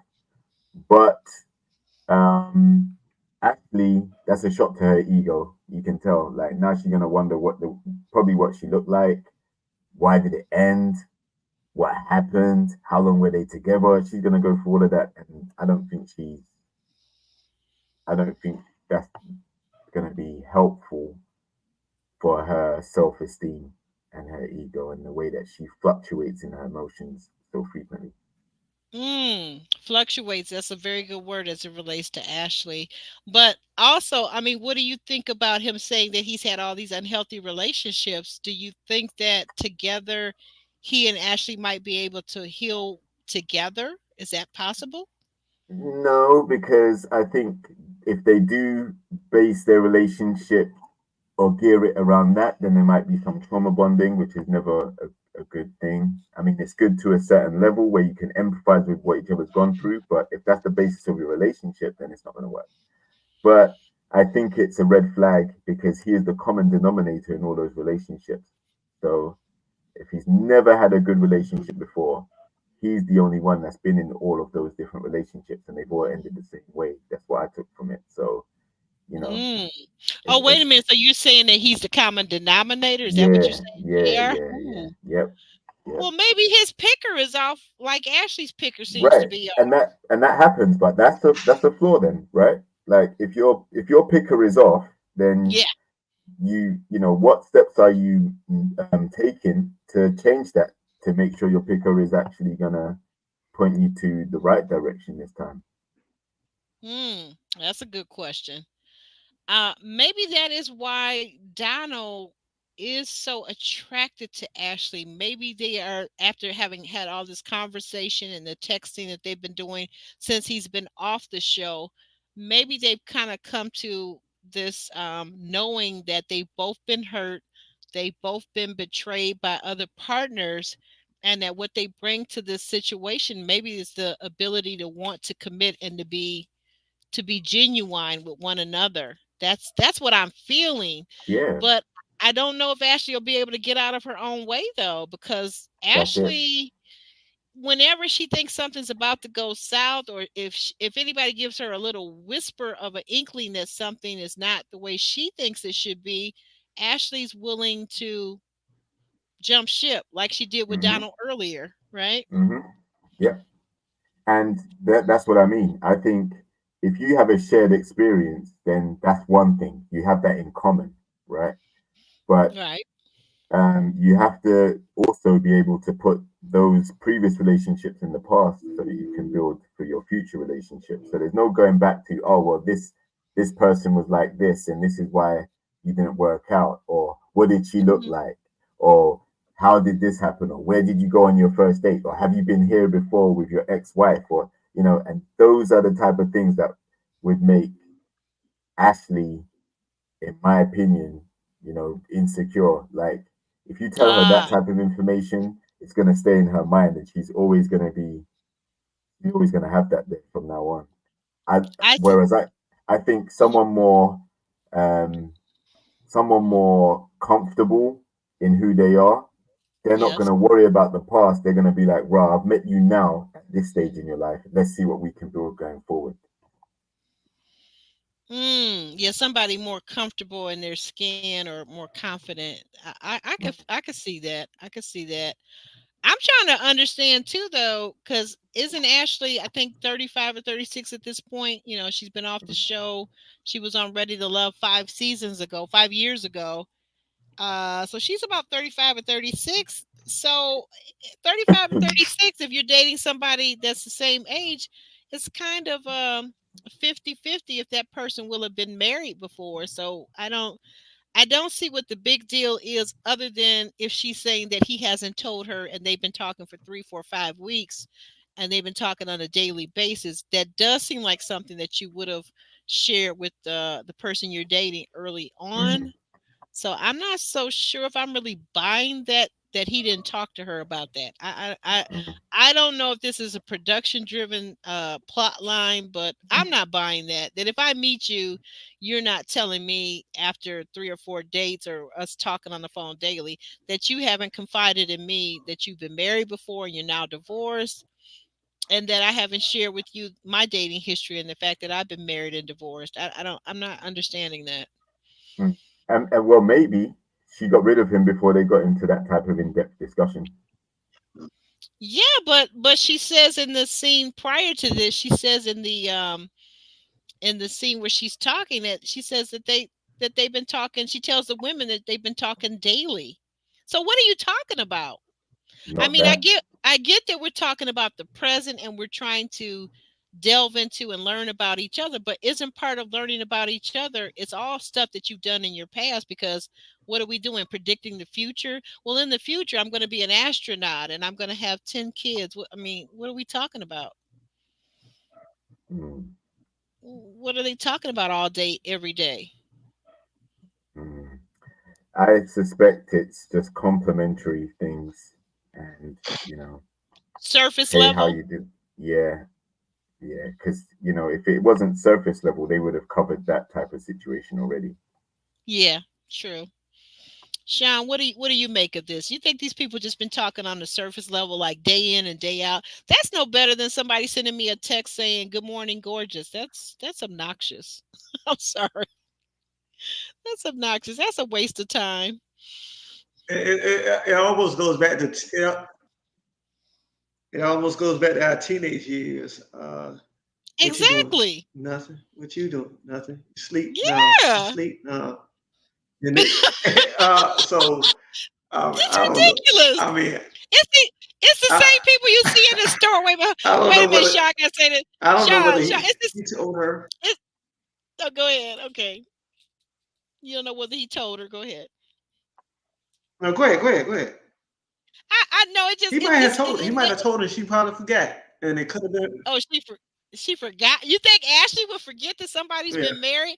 This is the woman Nah. that harps on. This is the woman that harps on not being ever being anybody's rebound again. I don't think she would Hmm. have forgot that. Hmm. I don't think I she would think have she's an forgot astronaut and that. space cadet sometimes. Ooh, Ashley, he Yeah, said it. that check engine light is on. He She's he said it, Ashley. I didn't uh, say it, and uh, I'm gonna demote him for saying that on my show. Come on. Well, so uh, we're left. I mean, We're come back. left with What else is there to talk about? we're left with the scenes from next week. We're going to see uh it looks like they're bringing back some people, and as somebody pointed out, I think I have this in my comments section. I see my uh uh Donna D makes a very good point.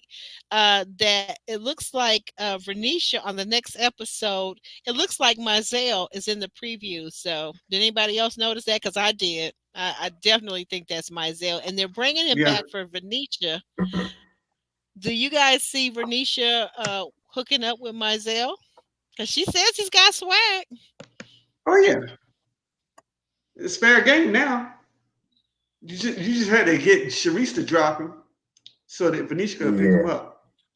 So Venetia don't have anything Right. against him. So hey, No, they're she just does trying to now make it because legitimate now. Just trying to make it legitimate. she does now because he downplayed what their interaction. So she does have something against him. I hope it isn't him because that's just recycling. Like, listen, it's already been finished. I mean, Shereece sent him home. Venetia hasn't. That could be the only angle that you know. Oh, right, right. Yeah, I mean, so he's not fit for Shereece, but then again, if look at it this way, if Ashley can bring back the Donald who she dismissed weeks ago, right, and brought him back, then everybody genuinely is fair game, whether for the other woman, another woman, or for the same woman to Mm-hmm. bring back. Because who doesn't think we're going to see Maurice in this whole scenario? Because I hope nobody he. is connecting with Shereece. What's going I on with hope. poor Shereece? I don't think Maurice wants to be the rebound for the fact that Shereece doesn't find anybody else. I think he considers himself better than a lot of the other guys out there. The only option possibly for Shereece. Right. So if she let him go, I don't think he's going to go back. Maurice not talking while he's got a mouthful of food, because apparently this man does love to eat, and he is not breaking the golden rule of not eating with food in his not talking with food in his mouth.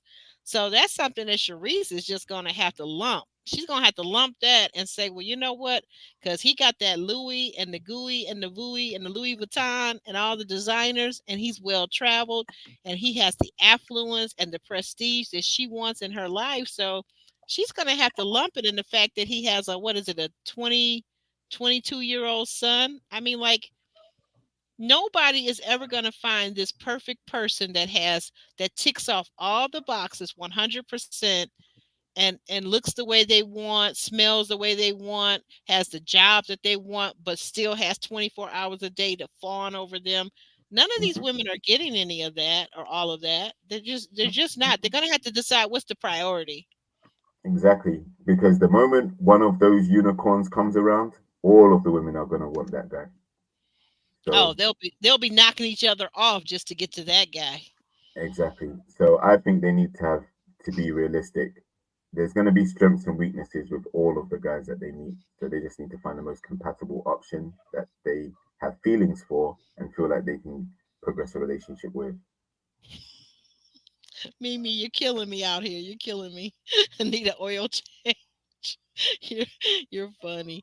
So what else do we see from next week? I think that was pretty much it. Was there anything else that we saw from the previews for next week? It's gonna be interesting to see how this winds up. I think that the sugar honey iced tea show is gonna be on the reunion, because I think there's a lot of things that we're missing that are being edited out, and I just want to hear what all of these castmates are going to say about one another.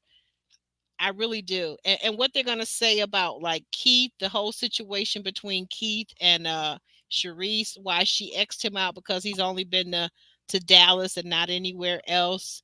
And we're finding out that that's not quite true, but a lot of things get edited out. So hopefully we'll find out a little bit more as we press toward the reunion. Go ahead. What are you going to say, Sean? No, I was just laughing. I bet you he got a lot to say at the reunion. I bet you he does. I bet he does too. And I I bet you he's actually got a too lot to say. also Mhm. I actually want to hear what Donald is being very flattering toward Ashley, but I actually want to hear what the Donald has to say about all of this interaction that he supposedly had with Ashley, and if behind the scenes, if she's not a calmer, more rational person than what we're seeing. Because what I'm getting from Ashley is, like JR pointed out, is that Ashley fluctuates a lot. Her moods, her emotions, her feelings, and how she how she behaves. And now she's in power at this moment. I am woman, hear me roar. I am powerful. I am boss chick. And then the next minute, she's melted into you know, Tamika's got to sit and talk her through, give her a pep talk to get her through the day. I'm not understanding her. Mhm. Hmm. But anyway, so as we wrap up this episode, we want to thank you guys for hanging out with us. I haven't went over to the private chat. Hopefully everything is okay over there. Let me check and see what's going on. Are you guys just oh, okay. Okay. I didn't know that. Did he now? Really? Are you coming? JR, are you coming? What's going on? Is that a yes? No, not yet. Like, I was meant to go on the last tour, but no, I had to Right. work. I couldn't get annual leave, but Okay. hopefully Well, I'll be over what there if this sometime special soon. person that you mentioned in the chat, what if Um, she well, is there? the thing is, um, I I doubt he'll be going to Houston, but I think more than likely, it will probably be the DMV area.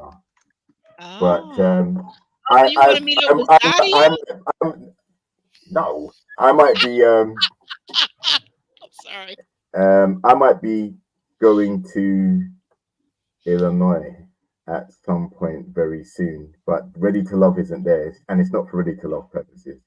Oh. Maybe, but I Oh. can't say too much yet. We'll have to see how it goes. Oh. Oh But my. yeah, Now, I what think, time of year would but this be hey, potentially, but JR? What time of year would this be? um, that I don't know yet. It's still to be determined. But like I say, I have to get the time off work. Like right now, my work-life balance is not balanced at all. I'm working too much, and I don't get the time off that I probably should get because I'm always working. Okay. Uh, but yeah, like there Well, isn't a what if I there know isn't. someone that knows the person that you mentioned in the chat? I'm not saying no Hey, names, but what if I know someone that knows that person? Uh, would you nah, maybe no, no, no, no, no, no, no, no. no? Oh, Absolutely okay. not. No, You want to you no, wanted to stay a no, no, fantasy? no, no, no, no, no, no, no. Absolutely not. No Okay. way. No way. Yeah, No way. No way. I No way. think she's a Uh, sweetheart. I think that could work. I don't. Oh, I think when it comes to like going on the US tour, I'm going to get a lot of heat because of the way I review um oh, the yeah. show. So yeah, I think um Oh, I'm sorry. I just saw the last part. Okay, I'm sorry. I yeah, didn't see that. yeah. I'm so sorry. I I hopped in the middle yeah, of it and I didn't see what I you wanted know. to know. No, Oops. so I exactly. promise. I promise you, I didn't see that till just now. Yeah, yeah, no, no, I'm it's sorry. nothing. But Okay. yeah, I might be going to Illinois soon. But other than that, I don't think I'll be going to the States for any other purposes, to be honest. But like I said, my work-life balance is completely off, so travel is just not something I can really pinpoint. This time last year, I had more time and I had more say over my schedule, but I work somewhere else now, so my time isn't my own. But we'll discuss it offline, of course. Yeah, my bad. My bad. I'm such a ditz. I am so sorry. I am so sorry. Oh my goodness. What a nut. What a nutcase. Um Sean, what's going on? What's going on with you? Tell the people how they can reach you. Well, you can reach me two different ways. You can reach me on Instagram or Facebook. And my IG is at SANDRES1906. Once again, that's at SANDRES1906. And you can find me also on Facebook under my first, which is SHAUN, last name Stokes, STOKES. Those are two ways you can reach Okay. me. And my number is Okay. 777-9311. No, I'm just kidding. Ooh, there you go. Hey, ladies. If you don't know No. from that song, you got to go back a little ways like Sean and I do to kind of catch that one. That used to be the jam, okay? Okay, the Jimmy Jam. And for you, JR, how can the people reach you, and what are you promoting on your various platforms? JRX TV on Instagram is for health, fitness, well-being purposes. JRX TV on YouTube is relationship debates, things like that. Um, so yeah, like find me, like, share, subscribe, or the panel, and hope you enjoy Yeah. the content.